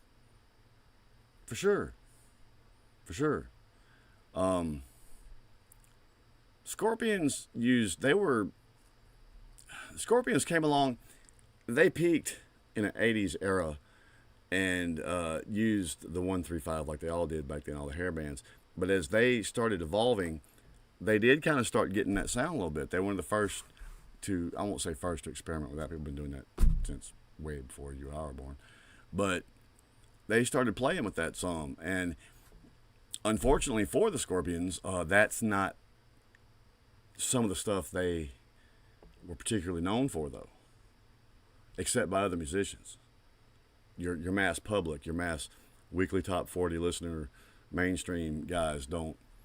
I mean, you know, bands evolve over time, and you're right, they did. They really started dipping into that, which actually I thought was a kind of a tail end influence leading into, say, an Alice in Chains or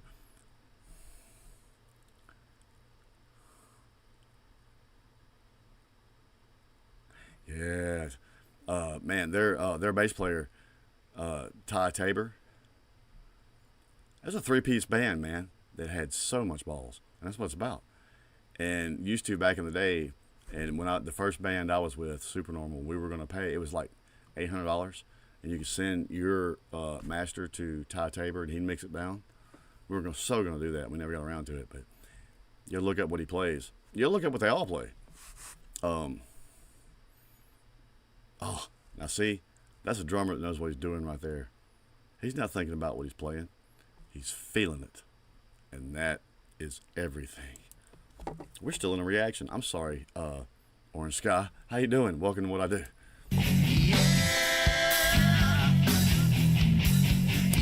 That is straight off of King's X Dogman right there.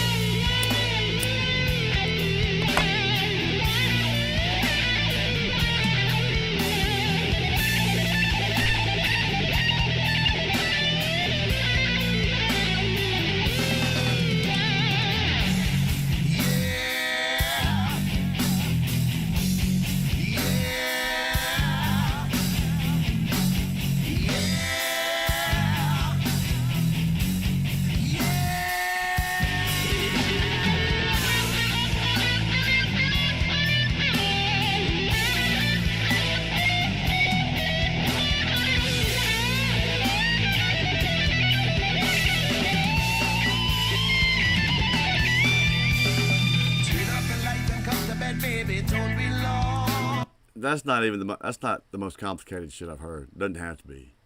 That is dripping with stank face to the listener. You know what I'm saying, man? If you can put that, you don't have to play a lot of shit if what you play has ass and has that thing that reaches out and grabs you emotionally or whatever. And this, man, I'm in this pocket with this motherfucker. I don't even know what they wrote the song about. I don't even care. I'm in it with them. I'm there. I got the urge to satisfy, baby, growing strong. I lay down telephone ringing, won't be long. 'Cause later tonight the boys will be calling, I'll be gone. The feeling's coming on, running with the dogs. I could feel it coming on, running with the dogs. Wait.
All right, first off, guitar player, you're a turd. You never quite hit the resolution note there. For a guy like me, my ear was going, come on, come on, come on, come on, come on. But that's a great musical effect. And I've used it in my own writing. That was awesome, dude. And look, right there at the end, that shit was filthy, dude. It was very reminiscent of both the groups I've been talking about. And I'm not saying Orange Sky that you copy anybody. I can hear some of the influences. I bet they are in your repertoire, aren't they? I'm gonna listen to more. I want to hear more of them. Hit me with some more, Frank. Frank, you survived this round. You survived this round, man. That was good shit. I had no problem. That was, man, I had a stank face going the whole time. Those guys, wherever they recorded this, they were feeling what they were doing. That drummer was in that pocket, dude. I always say there are certain, it doesn't matter what kind of song. Doesn't matter if it's bop. Doesn't matter if it's funk. Doesn't matter if it's Orange Sky. Song's got to have a heartbeat. It's got to have a groove. And it's got to make you feel the intended purpose. Man, that song made me feel like I need to go take a shower. And I mean that as a compliment. I like that shit, dude. I want to do some more, for real. Yeah, good job, Frank. Good job. That's great, man. I dug the shit out of that, for real. We'll do some more. Orange Sky, welcome to what I do. Man, it's different when I do a reaction for you if I'm sitting here by myself and I haven't been inebriated. It's a completely different matter when I do it in front of these folks. And as you can see, they dug you too, so we'll check you out again. And man, great. Swole Patrol, check them out. And if you have that weird purple rash that everybody's getting, okay. Now, this is, hold on, I'll play the video of that shit. This is something that took me back to. If y'all aren't familiar with these guys. Yeah. We'll just listen to this. This shit is commercial. How's it going? We get it. Give me $1 or give me 50 cents. Let me take it back if that ain't what I meant.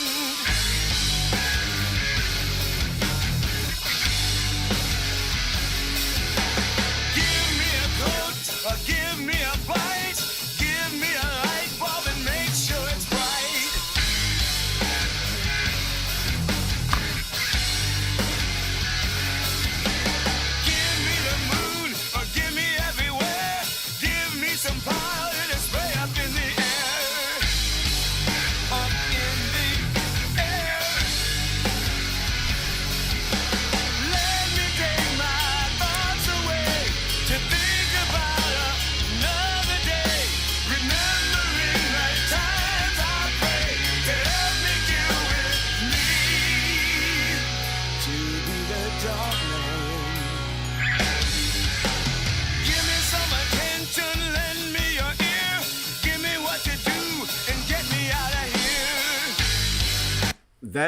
that's who their sound kind of took me to. And I've seen these guys live. They are fucking insane. 3-piece. And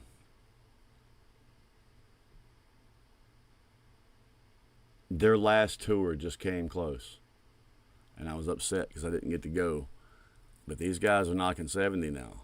And they've taken their last hoorah.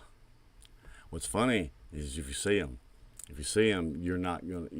They don't sound like what you think. I mean, they're not gonna look how you think based off of how they song.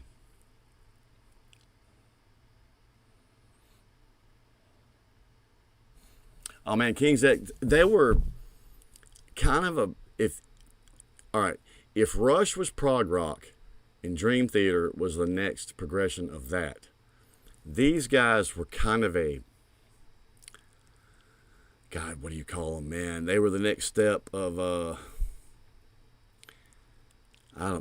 King's X early was probably a prog fusion funk. And had they had the overall same band sound, but they were playing a little bit different thing. Dogman, this whole album is just to let you know they can be fucking filthy. Truck Bed, that's right. She's up for Truck Bed. I'm sorry, Laura. This might be my last actual reaction for the night. Because like I said, the reason I was late getting here is because my wife gave me that, okay, look, so, Is this Hardy? Is that what you said? Now, see, I did one from Hardy that got me in my feels. That was a different one, probably.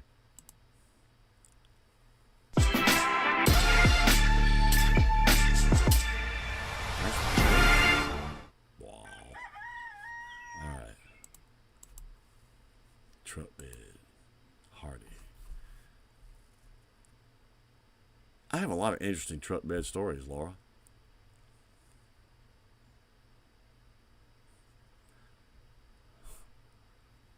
I laid a motherfucker that I actually didn't care if they lived or died in a truck bed. I did my part. In case he got sick, I laid his chin and face over the end of the tailgate so he wouldn't drown in his own vomit. That was about all I was going to do for him, too. All right, Sparky. And a shot, why not? Who cares?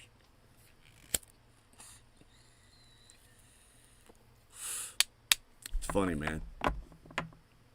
I ain't got a text from my daughter in months.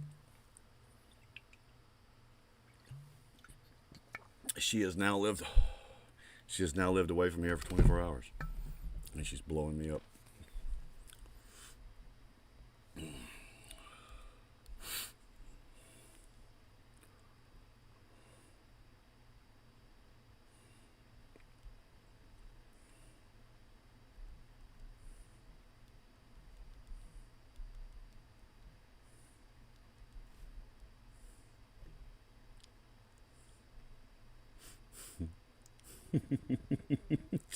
She's already finna fuck somebody up, dude.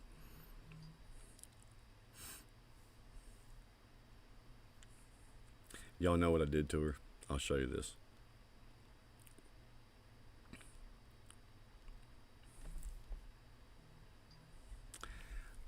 After I pulled away last night, after we had our emotional goodbye, and like I said, she hugged Jocelyn. Her and Kara had a moment. And then me and her looked at each other in a way that only, I'm not talking father and daughter, I'm talking wrath and wrath, can look at each other.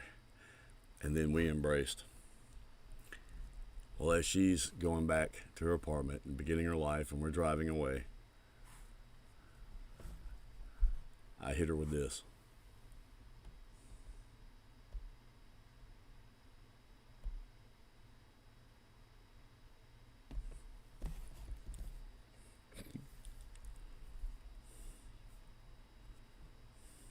It's my favorite picture of me and her, by the way.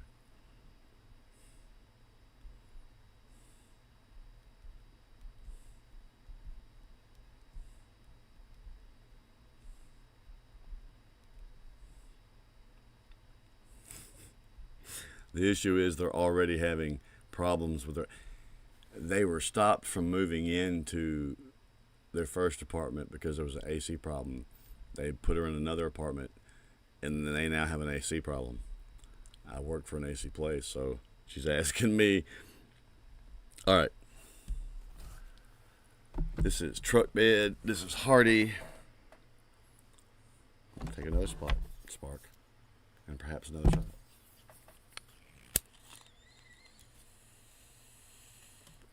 Shabba. Shabba, shabba, shabba, shabba, shabba, shabba, shabba, shabba.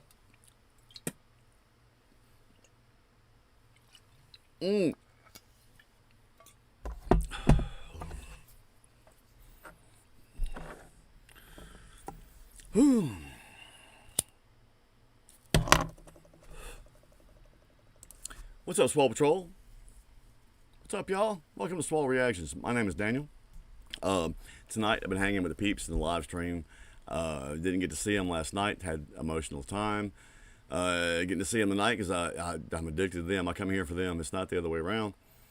And Laura has been trying to hear this all night, and it's my apologies, Laura, that I'm just not getting to it. You know me. I'm scatterbrained. I'm an idiot. I don't think I've let anybody down there. But this is Hardy, and this is Truck Bed. Now,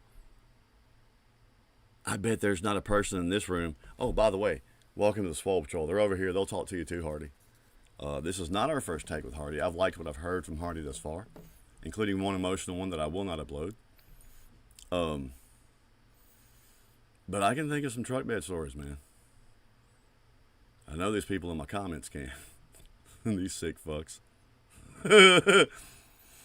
So, if you like what I do, you can comment and or subscribe. You might could even hit a like button. You ain't got to if you don't like me that much.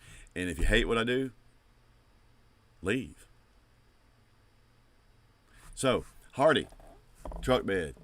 I'm ready to hear this.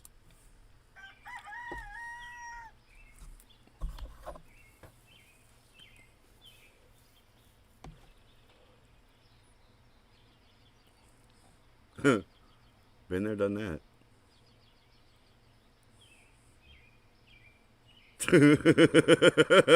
This looks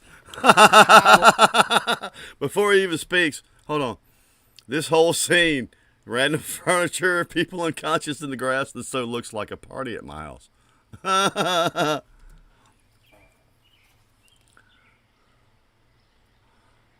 I woke up on the wrong side of the truck bed this morning with a bone dry bottle of Jack I was pouring. Damn, she got some nerve where she kicked me to the curb. Guess you could say I got what I deserve, 'cause I woke up on the wrong side of the truck bed this morning. Yeah. She said don't come home if you go to the bar. So I said okay baby, then got drunk out in the yard. 2 a.m. on the door.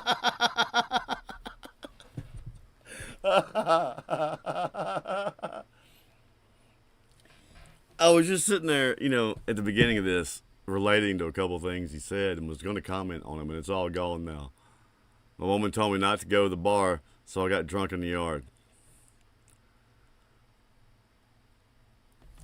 First off, those of y'all that know my wife, I love her dearly.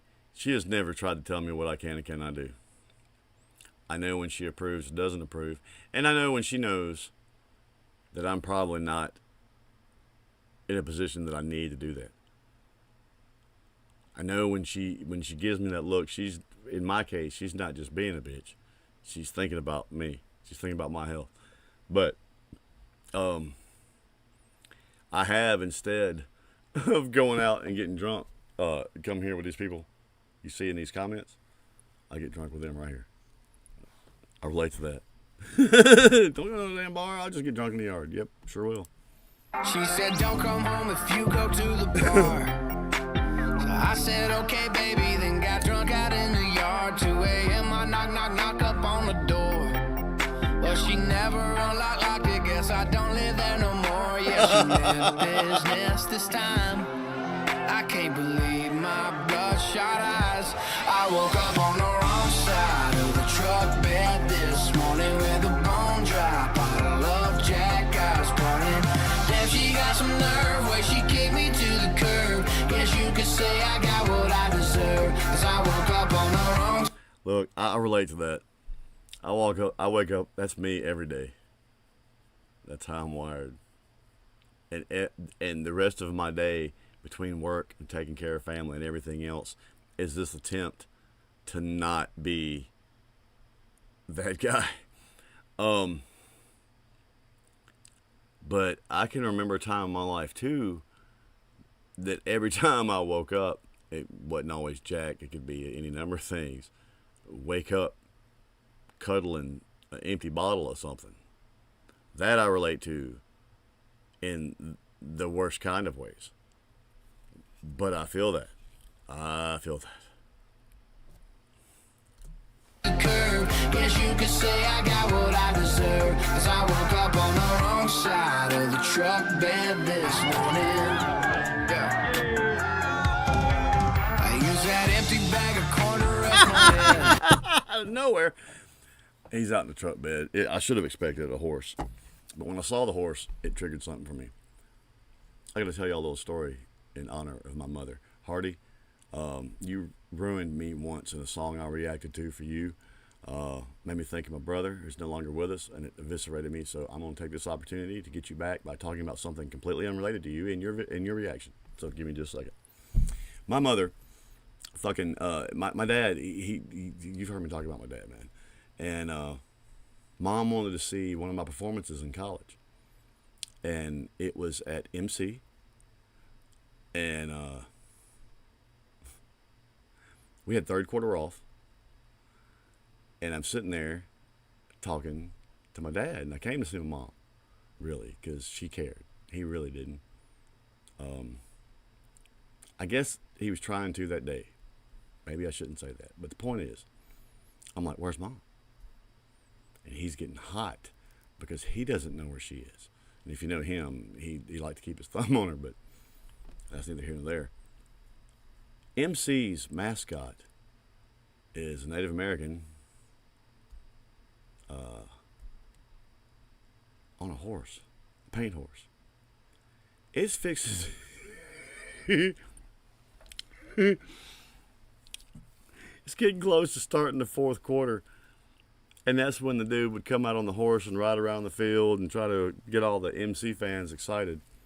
And out of the tunnel explodes that horse with my mother in the saddle, hauling ass straight across the football field to the 50. My dad is seething mad. I can feel it. There's no telling what Mama had to deal with for that. But me, I'm like, hell yes. The entirety of the group, the Delta State band I'm playing with, even the motherfuckers that didn't like me, stood up and went, fuck yeah. Because MC, in case y'all don't know, is a Christian school. Yet their fans are some of the ugliest fans. They always would vandalize our campus when they came to us. Some of the ugliest. We had a pet band they called the world's most dangerous pet band. We started more than one riot during a basketball game. I remember, I shouldn't say her name, but we played Valley State, and their locker room was had to pass the little stage we were on, and we whooped their ass. And we had this one saxophone player. She got up and said, "Bitch, do you need a tissue?" Next thing I know, there's chaos, man. The whole stadium is in our shit. I mean, before we even know what's going on, it is madness. I've said a lot to say nothing, right? My point being with MC and my mother, they had it coming, dude. And she come exploding out of the fucking tunnel on that horse, and I was like, fuck yeah. And for some reason, just then, we're talking about a truck bed. These people are outside. Dude rides up on a horse, and I'm like, it made me think of Mama there for a second. Y'all have to forgive me, Hardy.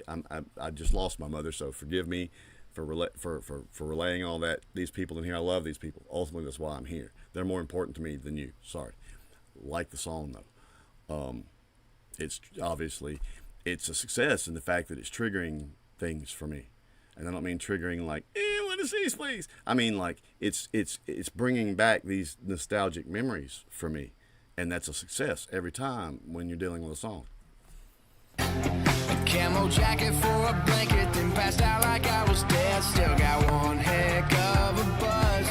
If I look like a train wreck, it's because I woke up on the wrong side of the truck bed this morning with a bone dry bottle of Jack I was burning. Then she got some nerve where she kicked me to the curb. Guess you could say I got what I deserve, 'cause I woke up on the wrong side of the truck. It just happened again. We're not through this long. There was just one girl. Guys, she was beautiful like nothing you've ever seen. And she looked at me, and I was like, woohoo. And then, after some interesting events, which I'll tell the people in Discord, is this kind of night. She kicks me to the curb, man. And I'm like, what did I do wrong? Of course, for her, you're weird. You haven't hit me. You haven't yelled at me. We're like 3 weeks in, y'all. You know, you haven't blah, blah, blah. And I'm like, no, I haven't done any of those things. She's like, well, fuck you, goodbye. That's why it was important to me for being around for my daughters. It's also, my wife didn't have that for my father. My mother didn't either for her husband. It was important for me, for them to see how a man should interact with a woman, and even in anger or disagreement, it doesn't have to be that. Do you know what I mean? See, this fucking me up already. I woke up on the wrong side of the truck bed this morning. Every day. Yes, I did. Yes, I I can't do. believe I gotta be at work at 9. That fucking bird's about to catch this 45. Oh, I guess if this really is goodbye, at least I took my boots off this time. No. You don't take your boots off for no fucking reason, man. Come on.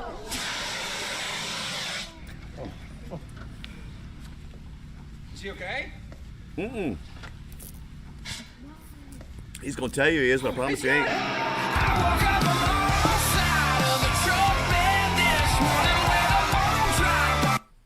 Swamp Patrol, how many of y'all, again, sorry, Hardy, it's about these folks. How many of y'all have woke up from some party or event in your life and had to check, make sure a motherfucker was alive and breathing? And everybody's like hanging for just a second on that moment. Oh, they're fine. Yeah. And everybody's like, oh, okay. And you go right back to partying like you didn't learn a fucking thing.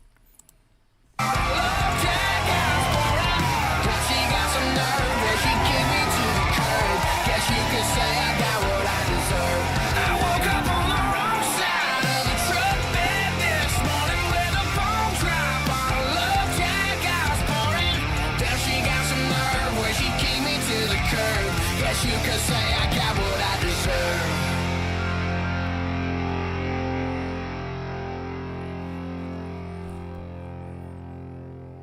I can relate to that too. Got what I deserve. Being an emotional guy like many of these people know that I am, I got my heart broke a couple times, and I'm like, fuck that, man, you know? But anybody gets lonely, and I let myself settle a couple times, knowing what kind of woman I was talking to, and letting myself become emotionally involved anyway, because where was the other options? And there's a couple times in my life that I can think of that, like, yep, kind of had that coming. I was stupid. I mean, even down to this, we were talking about this in Discord, this girl that shows up at my doorstep in a truck in another guy's lap and proceeds to break up with me and tell me it's not another guy. Look, our relationship might have been dead before the other guy, but if it not being another guy is your argument, perhaps you shouldn't show up in another guy's lap. I am just saying, ladies. Just saying. That was a good song, man. And Hardy, I apologize, man. I am inebriated. I can't even talk. I'm inebriated. It has been a very challenging couple of months for me. And I'm in here with the Swole Patrol, and this is why I do this, man. These people, best following on the net. It's not even close. Hardy, you should come see us sometime just to meet these people. It's not a joke. Yeah, that's a success for a song, man. It makes you. You're first off there. You're putting out a part of your soul, and you hope people relate to it. I relate to this. I've lived some of this. Good song, Laura. Good job. Laura has yet to let me down. Laura's like 10 for 10 or something like that. Laura is leading our Let's Give Daniel a Good Song to Listen to. Hardy, this was a great song. I appreciate your music. I've actually got a reaction for something else for you that I've got to upload. I have one that was an emotional one that I will never upload.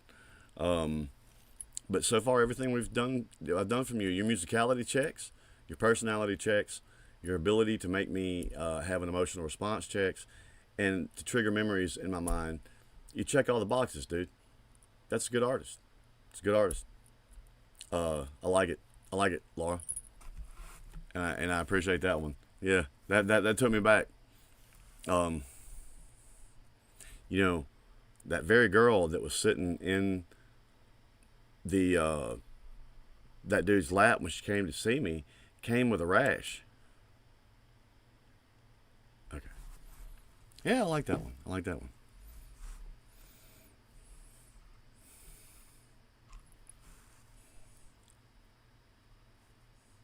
Actually, there was something I meant to say about that one too, musically, before I cut it off, and I didn't. That was, as cheesy as it may sound, when you're writing songs like this, and of course Hank was one of the best at it, you know that song is going to be featured in certain kinds of bars and stuff like that, and you know that certain bands are going to try to cover that song because it's popular. And with that said, when you write these kind of songs, you want them to kind of have this crowd sing-along kind of quality to them. I could hear a crowd in a bar somewhere singing along with that if he was doing it live. I could see him, the whole band stopping and him just holding the mic out there to the band and them singing every word of it. And you want, when you do these kind of songs, you want that. And that was really cool. Wow, there's Red. Fuck, she says. You done missed the anger and the digression and the Putin nanny and all that shit, Red. Well, welcome, Red. How you doing? Are you feeling okay?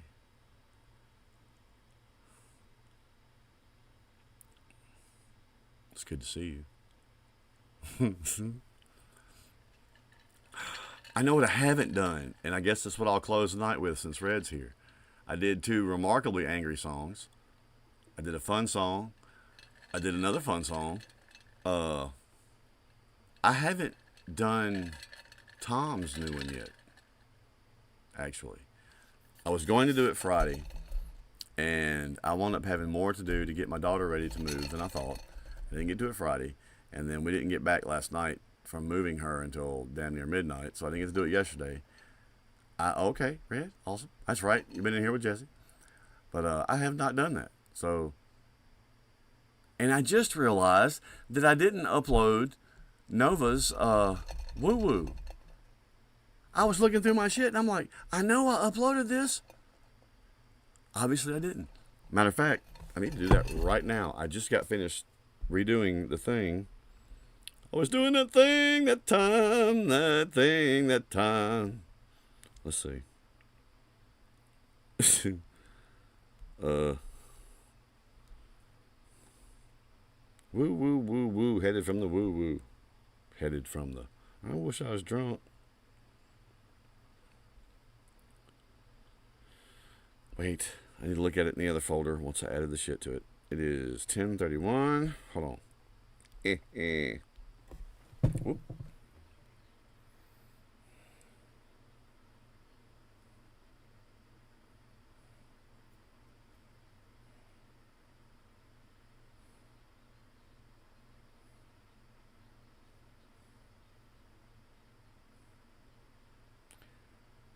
come on.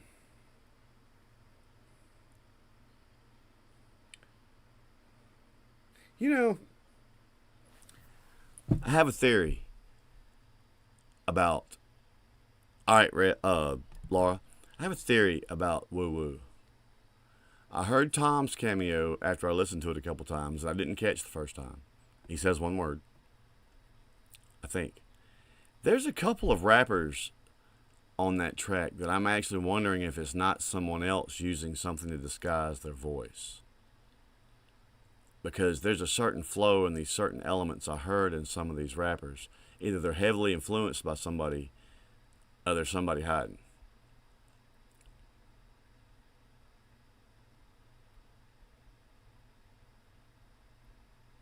All the time when I'm fixing to do it.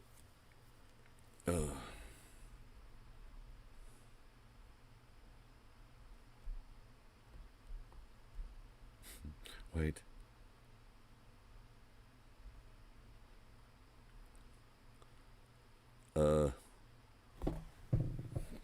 Where's the... Okay.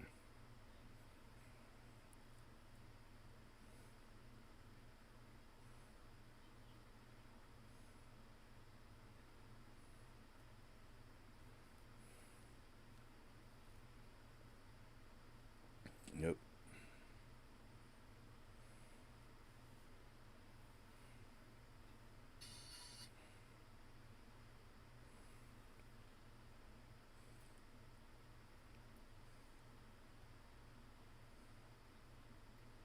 No.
Hold on, I'm almost done, y'all.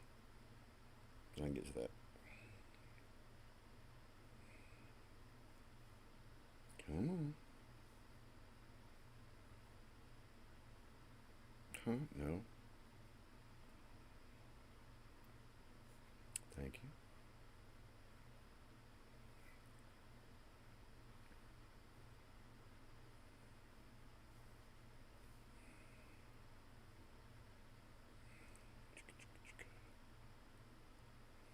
Uh-oh.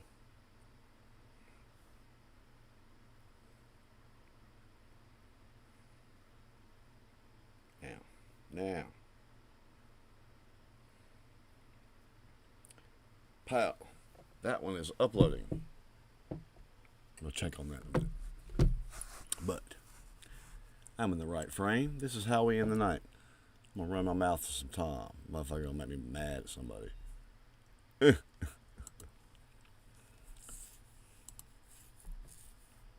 Reading on the go? Free ebooks. It's on Prime. Don't just take classes, take charge. Start your comeback today at purdueglobal.edu. All right now. All right. You have a good night, Frank. It is weird for me to be on here on a Sunday, but thanks for coming, man. I enjoyed that song, for real, Frank. Thanks. Keep coming, man. Keep coming. Okay. Got you, Jesse. I'm at 71 seconds left for this to upload. And there's something I have to do immediately after upload, so give me another 53 seconds.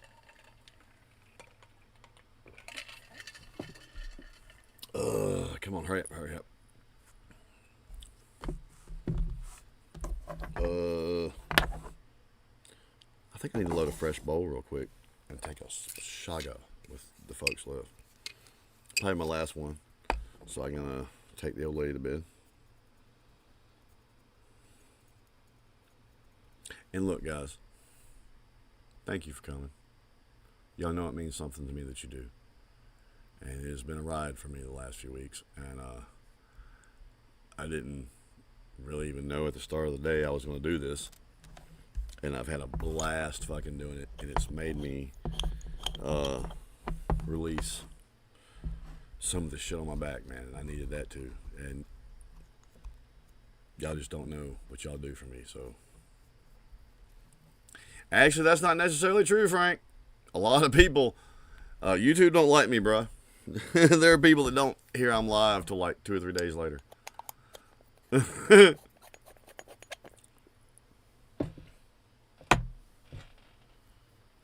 Oh, Laura, there's a couple I'd like to share with you that you may not have heard that I think you especially would get. And I mean, and it's those that you have to forget who you listen to for a second and just listen to what he's telling you.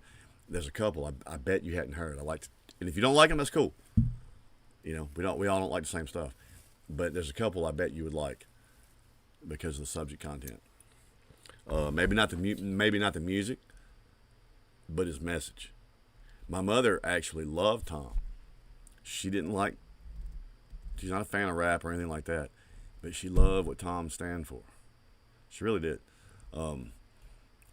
But I got a couple that I think, and it's not because I'm not trying to press Tom on you if he's not your cup of tea, man. We all have our own cup of tea, but because they make me feel a certain thing, and me and you, Laura, we have our own.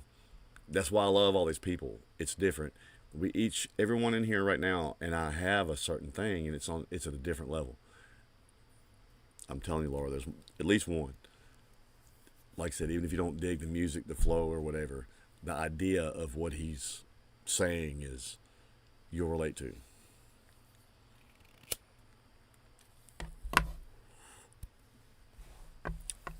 Have you heard I Wish, Laura? Of course, it's not even the song for me on that one. It's very nostalgic, and I'm a nostalgic dude. I try to live like there's a line in that song that always hit me real hard. If you give me back my yesterdays, I'll give you my tomorrows. That's profound to me. Oh, Laura, that one's one, again, when you've lived a certain way and understand a certain thing, and it's like the video too is his life walking backwards all the way back to childhood and understanding what living the life he lives has cost him. And, you know, oh, God, I love that song. And Falling in Reverse, actually, Laura, my daughter that we just moved out, the mini Wrath, she brought us Falling in Reverse. And I've loved it all since. I still got, actually, I think I uploaded the last one of his I had today. Oh, shit. Speaking of which. Okay, now. Why is it doing that? Why is it not showing my thumbnail all of a sudden?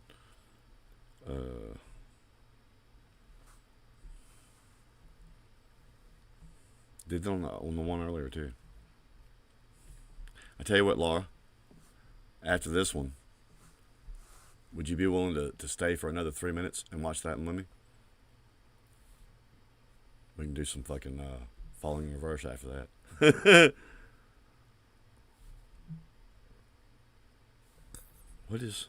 Why is it? Why are you doing me? What is happening?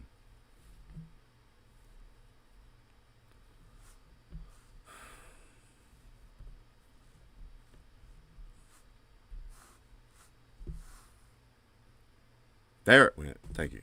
Now I'm free. Awesome. Dude, do you know what we missed yesterday to move my daughter? Falling in Reverse, Wage War, a whole bunch of people we wanted to see right down the road. And I was just fixing to hit click on buying the tickets. And Jocelyn goes, you know that's the day we've got to move Miranda to college. And I was like, of course it is. Of course it is. I'm not okay. I would have loved to have seen that show. I'm not even lying. And I hate that we didn't get to, but maybe we'll get a chance to somewhere else, you know?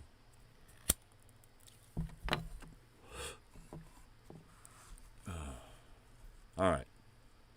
We do this reaction, and then I'm going to introduce Laura to I Wish. See if it hits her like it does me. And if it does, Laura, I'm not trying to stir up bad. I look at it like it does stir up some bad, but it also at the same time reminds me that I'm a good person that still has dreams and it's not too late, you know? That's the problem I have.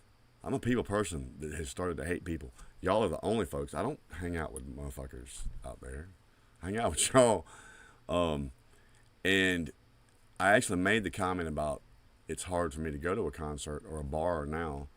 And Jocelyn's like, yeah, but you're a musician and you blah, blah, blah. It's like, it's different when I'm on the stage in front of those people. And I do still mingle to a degree there. You got to as a band. I was like, but it's different if I'm just out there amongst those people watching somebody else. I get irritated. Man, shut up and listen. You know, blah, blah, blah. Or whatever. You know, you're a dick. For whatever reason. I don't like, it's different. It is. It's different being in front of them than in them. When I'm in front of them, ultimately, only the dudes on that stage matter to my world. But being amongst them for a people person, yeah, I don't dig that so much anymore. Oh, Groot, I told Jocelyn if we won the lottery and I build this compound that I'm talking about, I don't want to ever have to go anywhere. The people I want to see will be right there. Everybody have their house and this communal place to hang out. When you feel like hanging out, you do. When you don't, you don't. And I don't have to do it. I mean, I'm talking fly in or ship in all groceries and everything. I don't want to see people except those I have chosen to see. That life is becoming more and more appealing to me. It's not that I don't like my job, man. I'll work. I was raised that way. I'm gonna work. That woman in there, my daughters, you know, people depend on that. And I ain't got a problem working. What I'm starting to develop a problem with is going to work. Because then I'm out there with people. And what did Tom say? People are stupid. That's another one Laura might would like. People are stupid. People are stupid. Jocelyn caught me behind the scenes one night, if you ever go look at our behind the scenes videos. And I got in a rant about that. I was fucked up. And we were fixing to do a review for People Are Stupid. Not a reaction, a review. And I was like, man, but he's not wrong, man. Motherfucking people are stupid. And I get on this rant. And then I realize that when she hits upload, I'm going to hope that people watch it. And I'm like, I'm sorry, people. I'm sorry, people. But I include me in that. People are stupid. People. Best line in that song, man. Activists save the planet. No more, what is it? No more plastic straws and paper. Just paper straws wrapped in plastic. Congratulations. People so stupid would probably appeal to Groot. And politically incorrect too. Oh God, I did this for D last week. Don't get me started on Laura. But we gotta do this one, and then we're gonna do I Wish, and then we might hit the chord or something. I don't know. I'm feeling kind of cute. Might go rub my booty on my wife. I don't know. What's up, Swole Patrol? What's up? Welcome to Swole Reactions. And I got to say a special hello out there to the Hangover Gang. I'm glad to see you. This is Tom. It was Tom's Day, man. I had some things going on. I did not get to do it on Tom's Day or the day after, so here we are. But this is The Devil is a Democrat, and this is Tom McDonald. Now,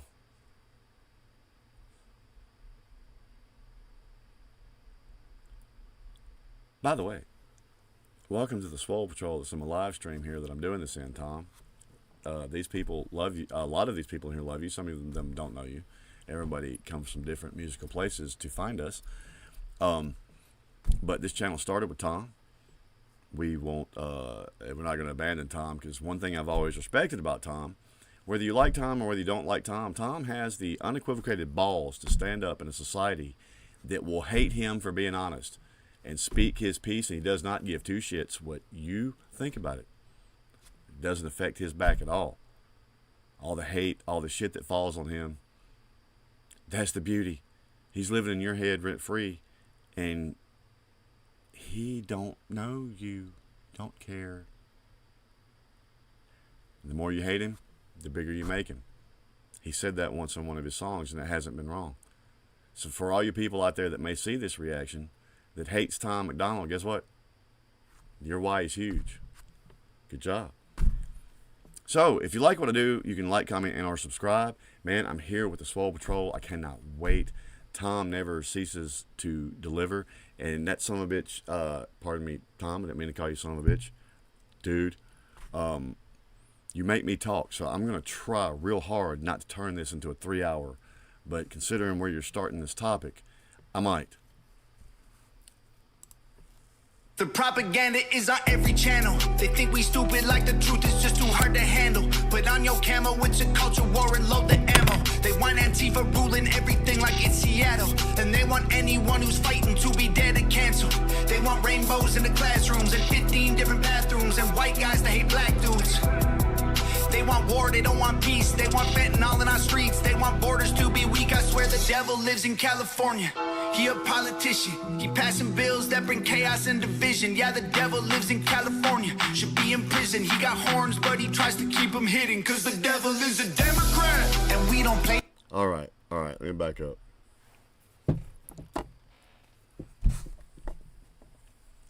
Swole Patrol, I'm going to ask you this question. Y'all are in here. How many of y'all caught a lie in any of that? I didn't. No lies detected. That might not be a popular opinion, but unfortunately it is what it is, guys. I'm tired of hearing that one side of the political spectrum hates.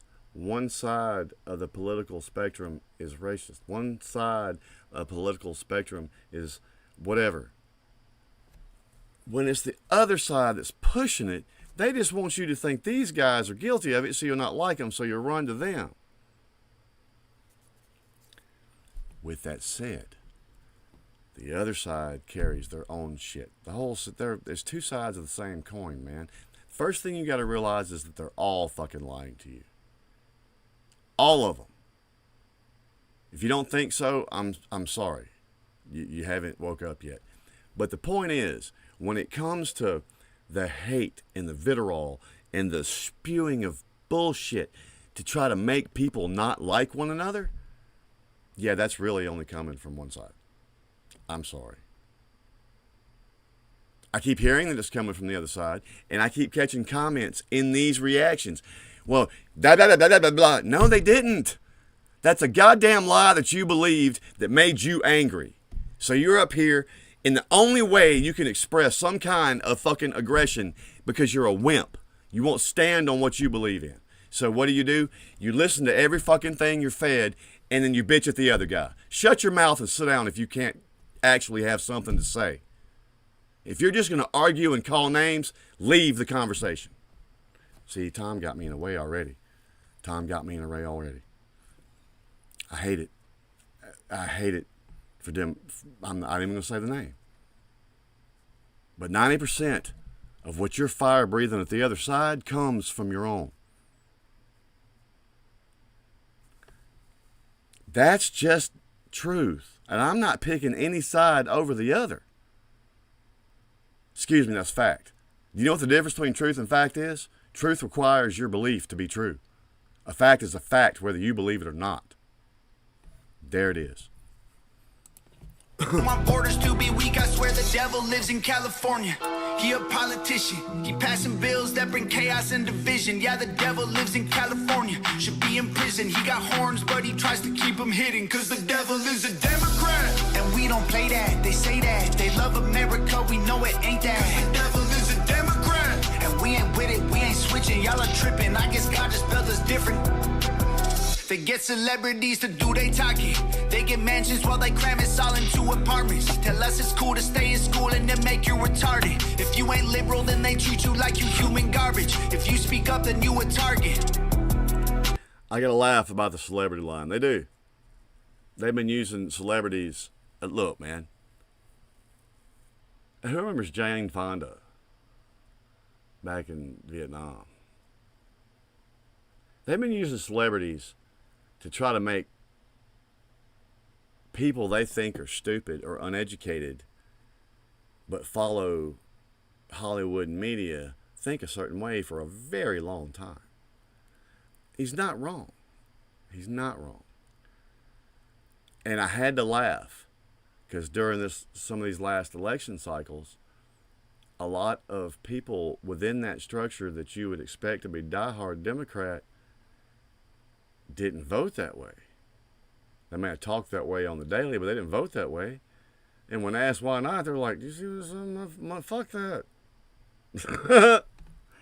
But yeah, they've been using that, and playing this counter-racial thing. They've stirred that pot for so long, and I can tell you how I know. I live in one of the most racially charged areas in the country, dating back a very long time. When I was coming up in high school, dude, none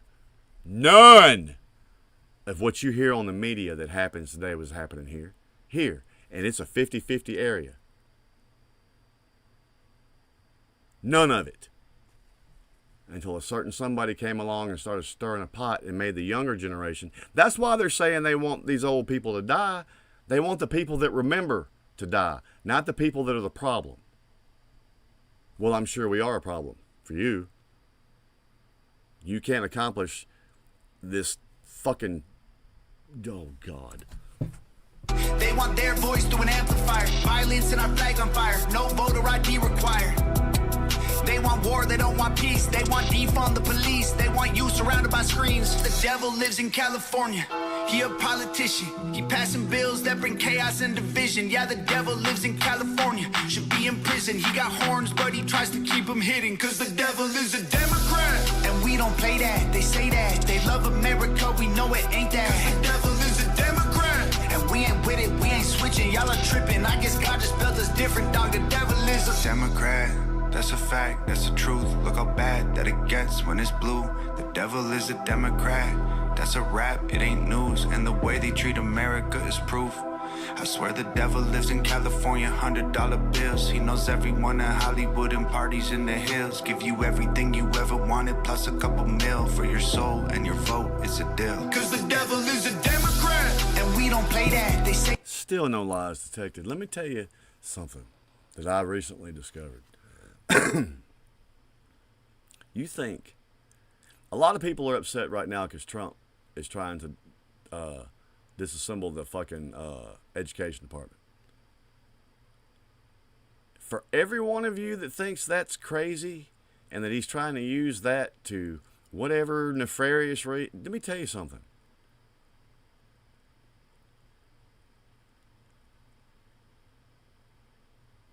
I started looking through the curriculum, being a concerned father, at not only the high schools, but the colleges our children are attending. They don't even require civics. They don't want kids learning real history or how government works or how any of that goes because they can manipulate if they don't. First off, you dumb them down. Second off, you medicate them. Beyond belief. Third, you teach them that there are no consequences. It's always somebody else's fault. And you wonder why motherfuckers pop and go on shooting sprees? You condition them for it. It's part of the game.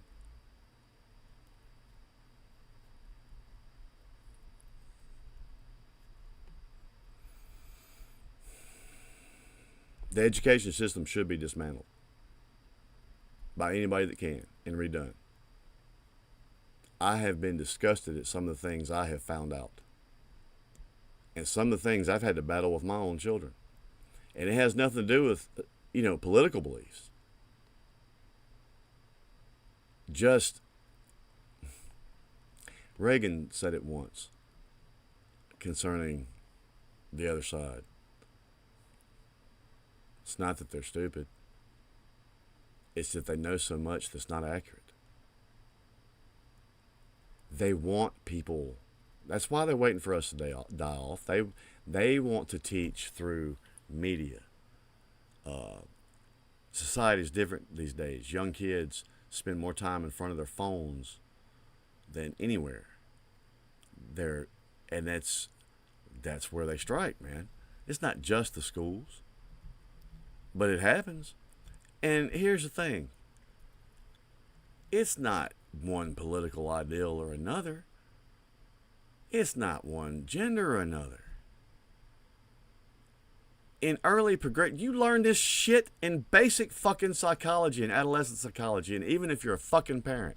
There's a reason why we don't talk to our kids about certain things. There's a reason why we don't force certain choices onto our kids at certain ages. They're not ready for it. Either of them. People have a problem that I may have a problem because, look, and I got trans friends, man. I got gay friends. I'm not hating on anybody. Do I want that paraded in front of my children when they're 6? No. I don't want a straight person dressed like that parading around. That shouldn't even, sexuality and all that shit, most people don't figure that shit out till later in life. Really. We don't need 6-year-old, let them be a kid. The beauty of being a child is that you get to look at the world with awe. You get to see and believe that things are magic. You get to look at the world with this innocence. Stop taking that shit from children. I don't give a fuck if you're Democrat, Republican, Conservative. All of that shit needs to stay away from the kids. Let them be a fucking kid. There's a reason we don't let kids be able to shoot a gun till a certain age. There's a reason they can't drink to a certain age. But you want to convince them that they can figure out who they're going to have sex with for the rest of their life? And the other side's going to come along and say, that's inappropriate, where I may agree with that. But you ain't got no dog in this hunt either. Both of you, shut the fuck up and let the kid be a kid. Let the kid be a kid. Adulthood comes all too soon. And once it comes, there's no turning back. I've told my kids that from the jump. Once that innocence is gone, it's gone. The problem with the world today is kids don't get to be kids, and they don't get to be kids in stable home environments. It's that simple. Man. And your vote is a deal. Cause the devil is a Democrat. And we don't play that, they say that. They love America, we know it ain't that. Cause the devil is a Democrat. And we ain't with it, we ain't switching, y'all are tripping. I guess God just built us different, dog. The devil is a Democrat. And we don't play that, they say that. They love America, we know it ain't that. Cause the devil is a Democrat. And we ain't with it, we ain't switching, y'all are tripping. I guess God just built us different, dog. The devil is a Democrat. Laura, you're not wrong. When he says the devil is a Democrat, let me tell you something.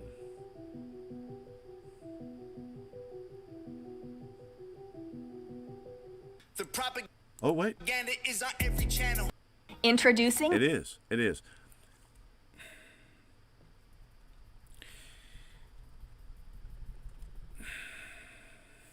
People think I'm anti-vax because of my stance on the COVID vaccine. I'm not anti-vax. I'm anti-unnecessary vax. I'm anti-unnecessary meds.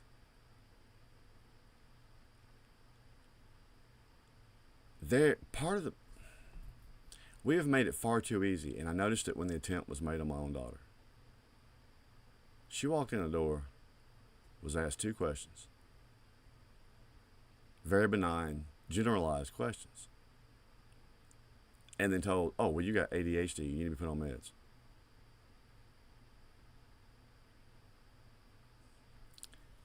I'll make sure you get a copy of me saying this. And I'm talking to this doctor. You can't make that assessment on 2 questions. I'm sorry. There's the problem. What did I say? We dumb them down, they medicate them.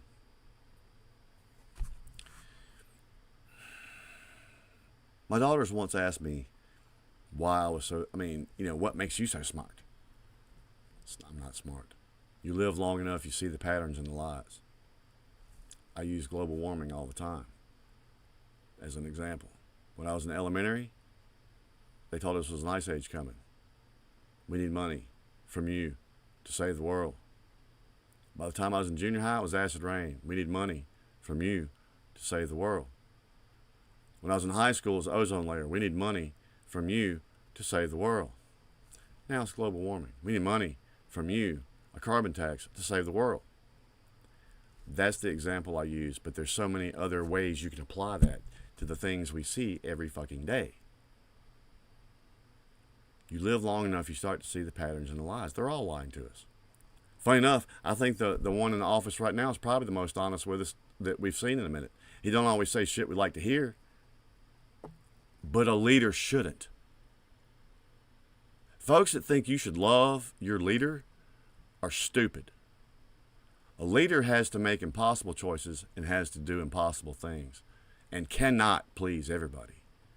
If there's not a fair chunk of your population that hates a motherfucker, he's not successful. Whether you're talking the Marine Corps or the quarterback of a football team, those are usually the motherfuckers that get these labels of being a certain way, but yet when push comes to shove, people will lay their life down for them.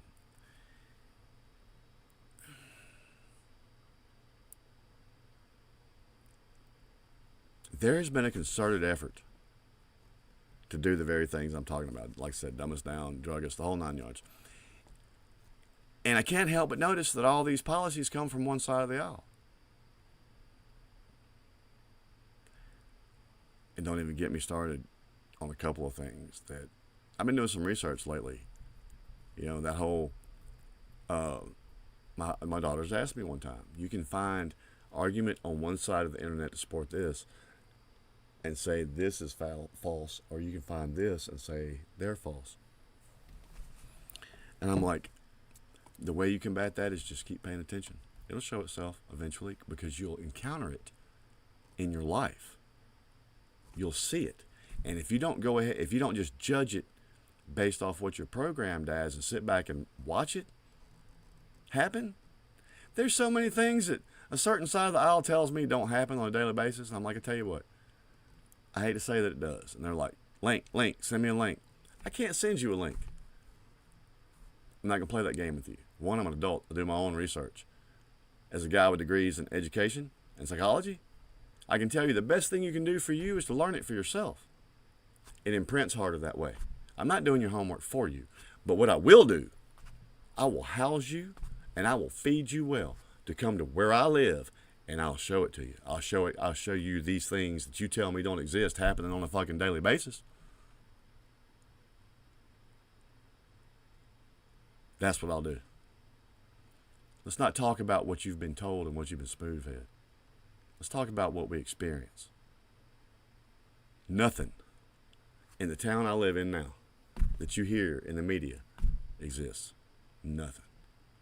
In a place where every stereotype they push on you should exist, it doesn't. And all the shit they tell you don't exist, come on down. Come on down. You have a good night, Shannon. I am still in a fucking reaction. I just realized that. Tom, see what you do? This is what Tom does, man. This is why I like Tom. stylistically, musically, especially in the beginning, Tom was not rap's not my thing. But I kept getting drawn in by the things that he says, and the balls that he has to say them in today's political and sociological climate. And the funny thing is, he's not kidding. If you go back to buttholes and people hate me, keep running your mouth and keep hating me. You're making me huge. Thank you, by the way. I now got my own house, man. I got a bank account. I came from nothing. The very people that hate him made him. And Tom, that is brilliant. That is brilliant. Nothing less. Tom, Nova, Brandon, Hangover Gang, I love y'all to death, man, and we'll continue to do your stuff here. I hate that I went this long, got me on a rant. I don't even know if I'm going to upload this, but it was a hell of a time. And again, Tom, you invoke conversations that people really need to be having. But everybody's afraid of being wrong or getting their feelings hurt to have them.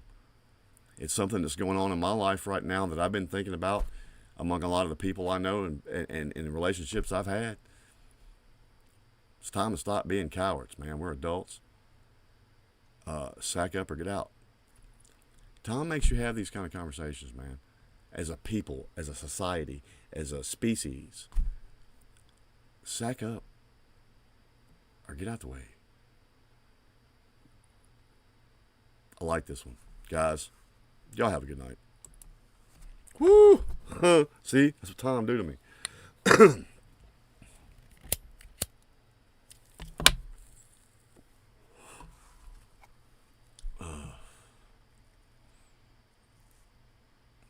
Billy, there's another. Oh yeah, there's another one, dude. I'll send you a link. I bet if I set it on here, they're gonna hit me because they're trying desperately to keep people from seeing it.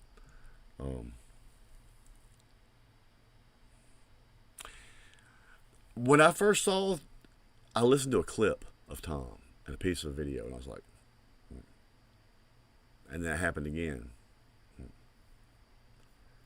and then.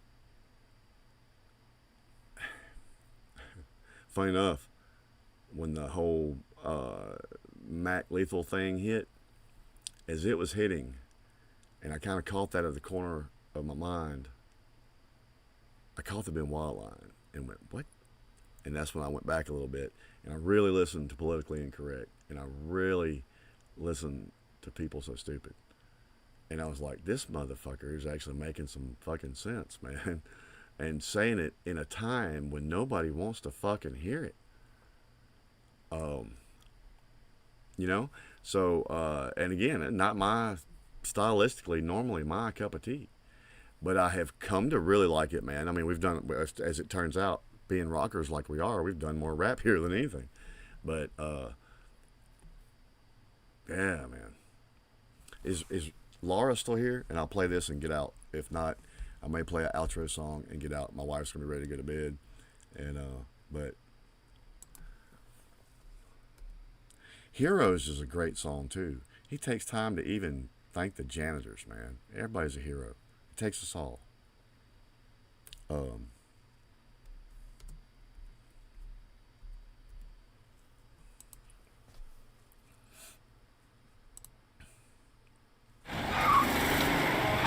We move. I drive. You help people customize and save with Liberty Mutual.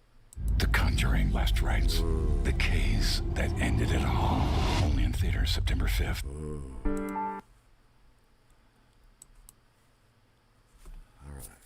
This will be my outro if Laura's here. If not, I'll pick another one. And we'll do it another time.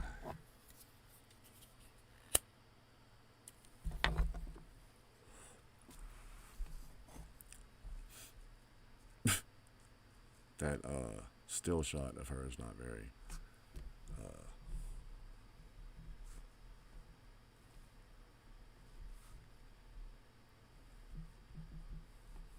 flattering.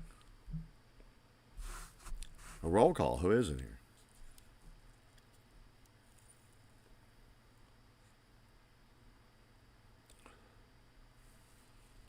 touch, but it... Yeah, I like Webby a lot. I like Webby a lot. Hold on.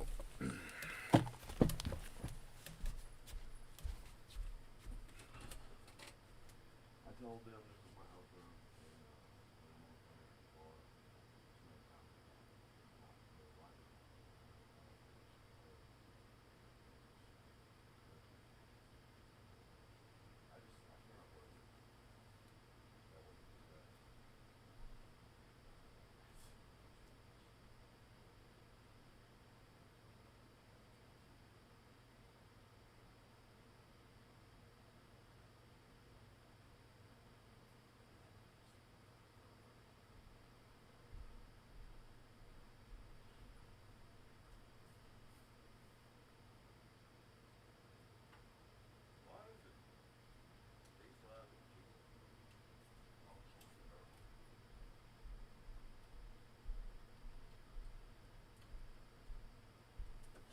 Woo-hoo.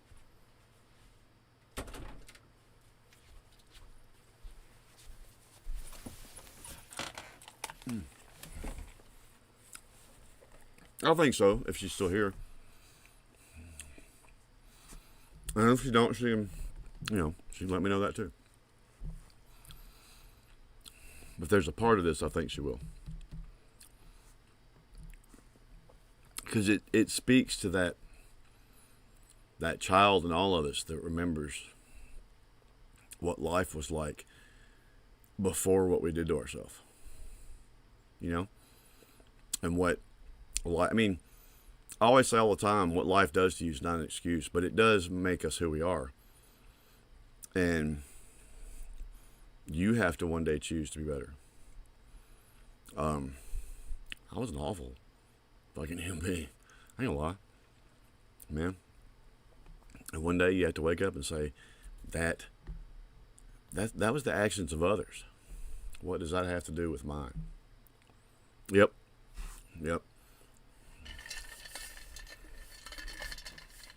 Nova's little cameo in it. Oh, and Red, did you catch Tom's cameo in Woo Woo? I have become convinced that a couple of those guys are rappers or artists that we know disguising their voice. There's a couple of little accent phrases and ways of saying things. I'm like, and it probably isn't, but man, a couple of them I was like,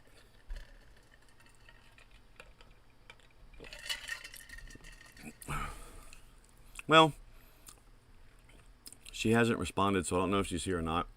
But if you get to see it after the fact, Laura, here you go. And for everybody, I'm going to play it because I love it, and this will be my outro for the evening. And there is a message to be heard in this, and I hope y'all hear it.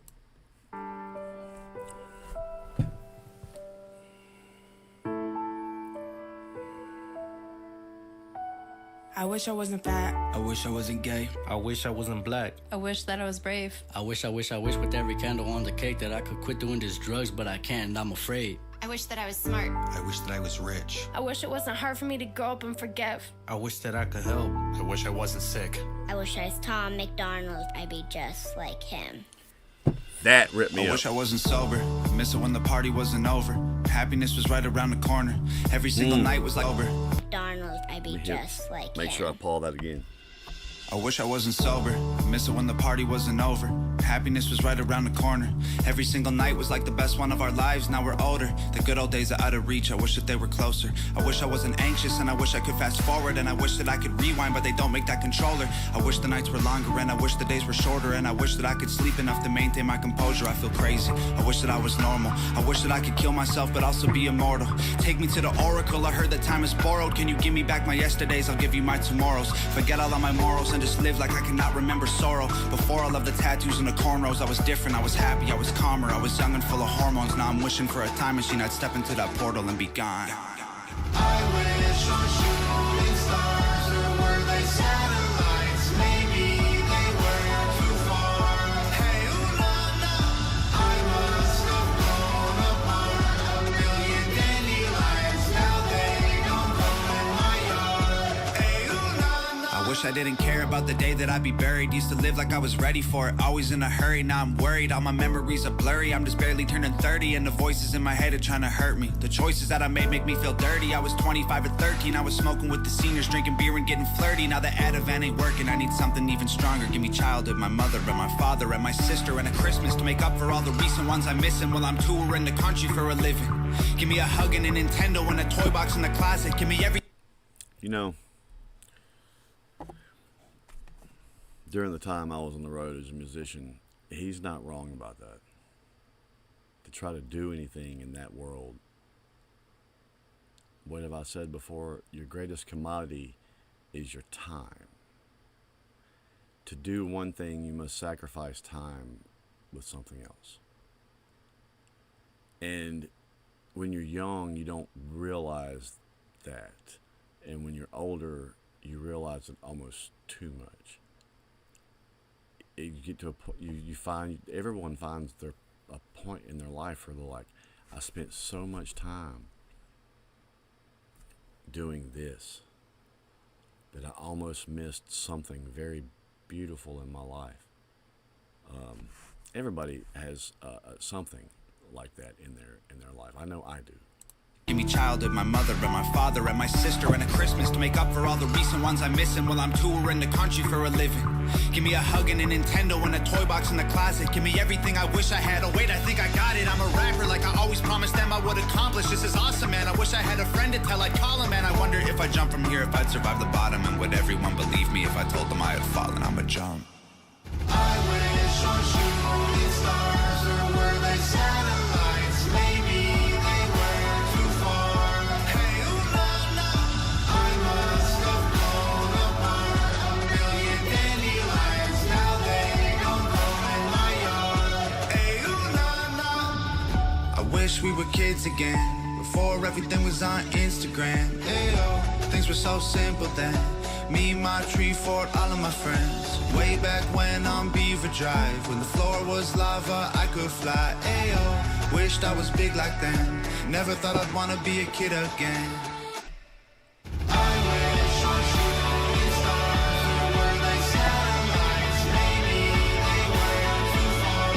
Hey, ooh la la, I must have blown apart a million dandelions. Now they don't grow in my yard. Hey, ooh la la, I wish on shooting stars, or were they satellites? Maybe they were too far. Hey, ooh la la, I must have blown apart a million dandelions. Now they don't grow in my yard. Hey, ooh la la. You know, right after I heard this song, I think I heard Castles next. And I started really listening to Tom differently. He's a guy that comes from a damaged place. And he's another one of those people that can show you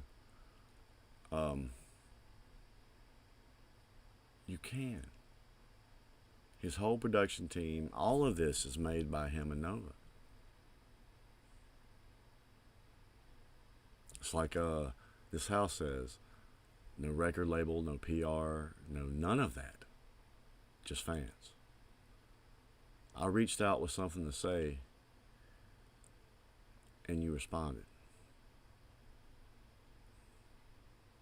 If you're a musician, man, that's it. The money is secondary in that ideology. You reach enough people, that'll happen for you. Oh, I love Heroes. What's up, JT? There's a lot of he has a lot of that are inspirational. People know Tom a lot for his political stuff because he rattles particular cages. But man, Heroes, fucking Fighters. I mean, his inspirational stuff. It's real easy to put on that attitude and fuck with somebody. It's hard to open up that veneer and that armor and show people the you that you don't like. and grow because of the experience, and know that maybe the words and the things that you have encountered and the things that have made you the way you are and the things that have come to make you believe the way you believe can help someone else. Jesse, I'm supposed to get out of here. This woman's gonna kill me. If you keep me from my fun tonight, dude, I'm gonna have a talking with you.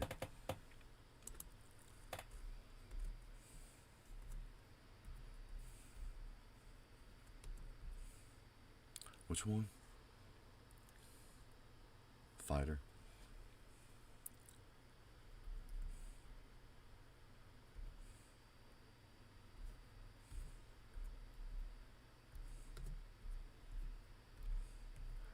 I think one of my favorite songs of him recently is Heroes, because I mean he's like, you know, you thank everybody, man. Don't just take classes, take charge. Start your comeback today at PurdueGlobal.edu. You know, Brandon does a lot of that. If you've ever heard You think menopause? Damn it, Bigger Than. Bottom of the ninth, up against the odds, running out of time, only got one shot. When it's really do or die, when your back's against the wall, when you fighting for your life, do you believe in you or not? I'm a believer. I believe. I'm a believer.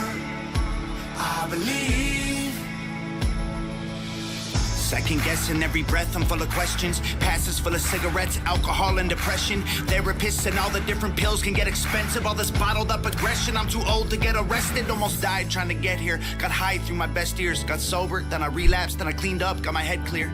Sometimes it feels like there ain't to believe in, but I believe that we're out here for a reason. Yeah.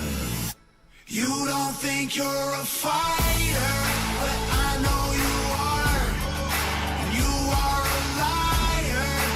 You say you are. You don't think that you're worth it, but I think you're wrong. And I think you're perfect the way that you are. Tired from the pressure I put on myself for years. Tired from my 20s, the whiskey bottles and beers. Tired of smiling while I've been holding back tears, but I believe I can do it, so I'm here. I'm a believer. Do you know how profound that line is? I believe I can do it, so I'm here. Some people say this isn't enough, but it depends on the situation. There was a line in the Keanu Reeves movie where he's talking to these kids that have shit lives, man. Hardball, if you've ever seen the movie. And these kids have awful lives, and yet they don't miss these practices to this ball game because it's the one thing, or this ball team, it's the one thing they have to hold on to. And they form a very tight-knit group of people. And he tells them, you know, 90% of life is showing up. And I am overwhelmed at your ability to show up. I believe. I'm a believer. I believe.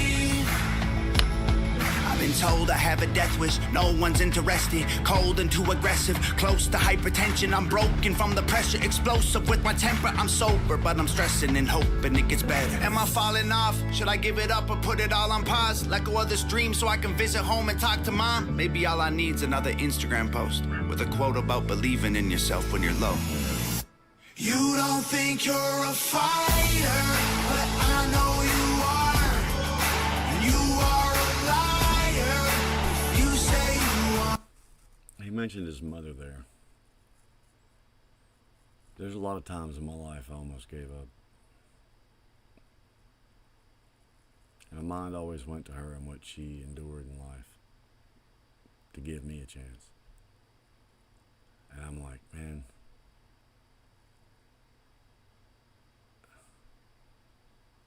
sack up by comparison. And you know you got it in you. You don't think that you're worth it, but I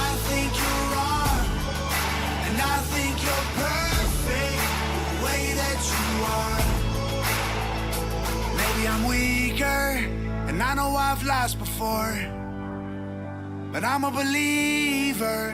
Nothing is impossible. I'm a believer. I believe. I'm a believer. I believe. The very fact that my wife and I have those two beautiful daughters out there that are as amazing as they are, as big of fuck ups as we were, he's not wrong, man. Anything is possible. You don't think you're a fighter, but I know you are. And you are a liar if you say you are. You don't think that you're worth it, but I think you're wrong. And I think you're perfect the way that you are.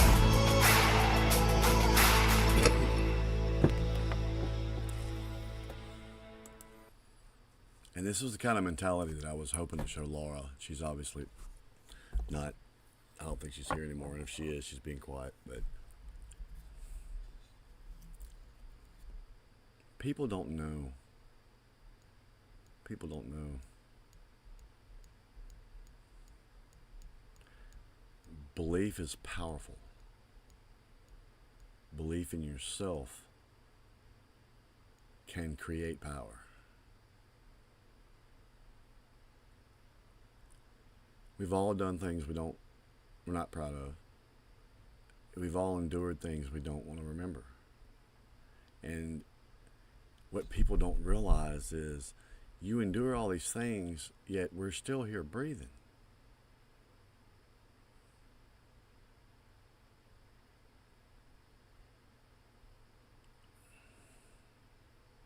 You got the strength to do whatever you want to do for you.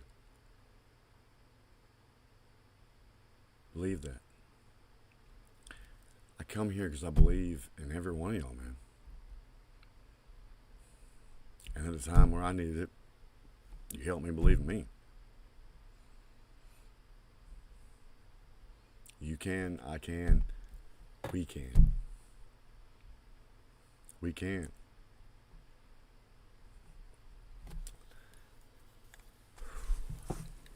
Exactly what I needed after these emotional weeks is to end with something emotional. But I gotta get out of here. Ooh, I didn't mean to do that. Fuck. Yeah. Yes. Gotta put the wifey to bed. Y'all, I've had fun tonight, man. We've been aggressive. We've been funny. We haven't been feeling. That's all I ever want for the folks that show up here. For us to be real with each other and experience some things together. This group is proof, man. You don't have to agree on everything to not only get along, but to flourish and grow and believe in something a little bigger than you. Some of y'all come here and have been coming here for years. I know that's not just for me. I say it all the time. It's these people over here in these comments. It's all good people. That's why I'm here. That's why I'm here. Y'all have a good night, man. I hate that we missed the Saturday live. I'll be back Wednesday. Things are fixing to start settling down, so maybe I can get to more stuff. And there are some things coming that I've been promising for a while. But again, my mother wasn't about procrastination. Do it or don't. Shit or get off the pot. Now's the time. I love y'all, and it means something to me that y'all were here. I'll take that hug and hugs back to you. And you know I mean it when I say it. It means something to me that y'all are here. And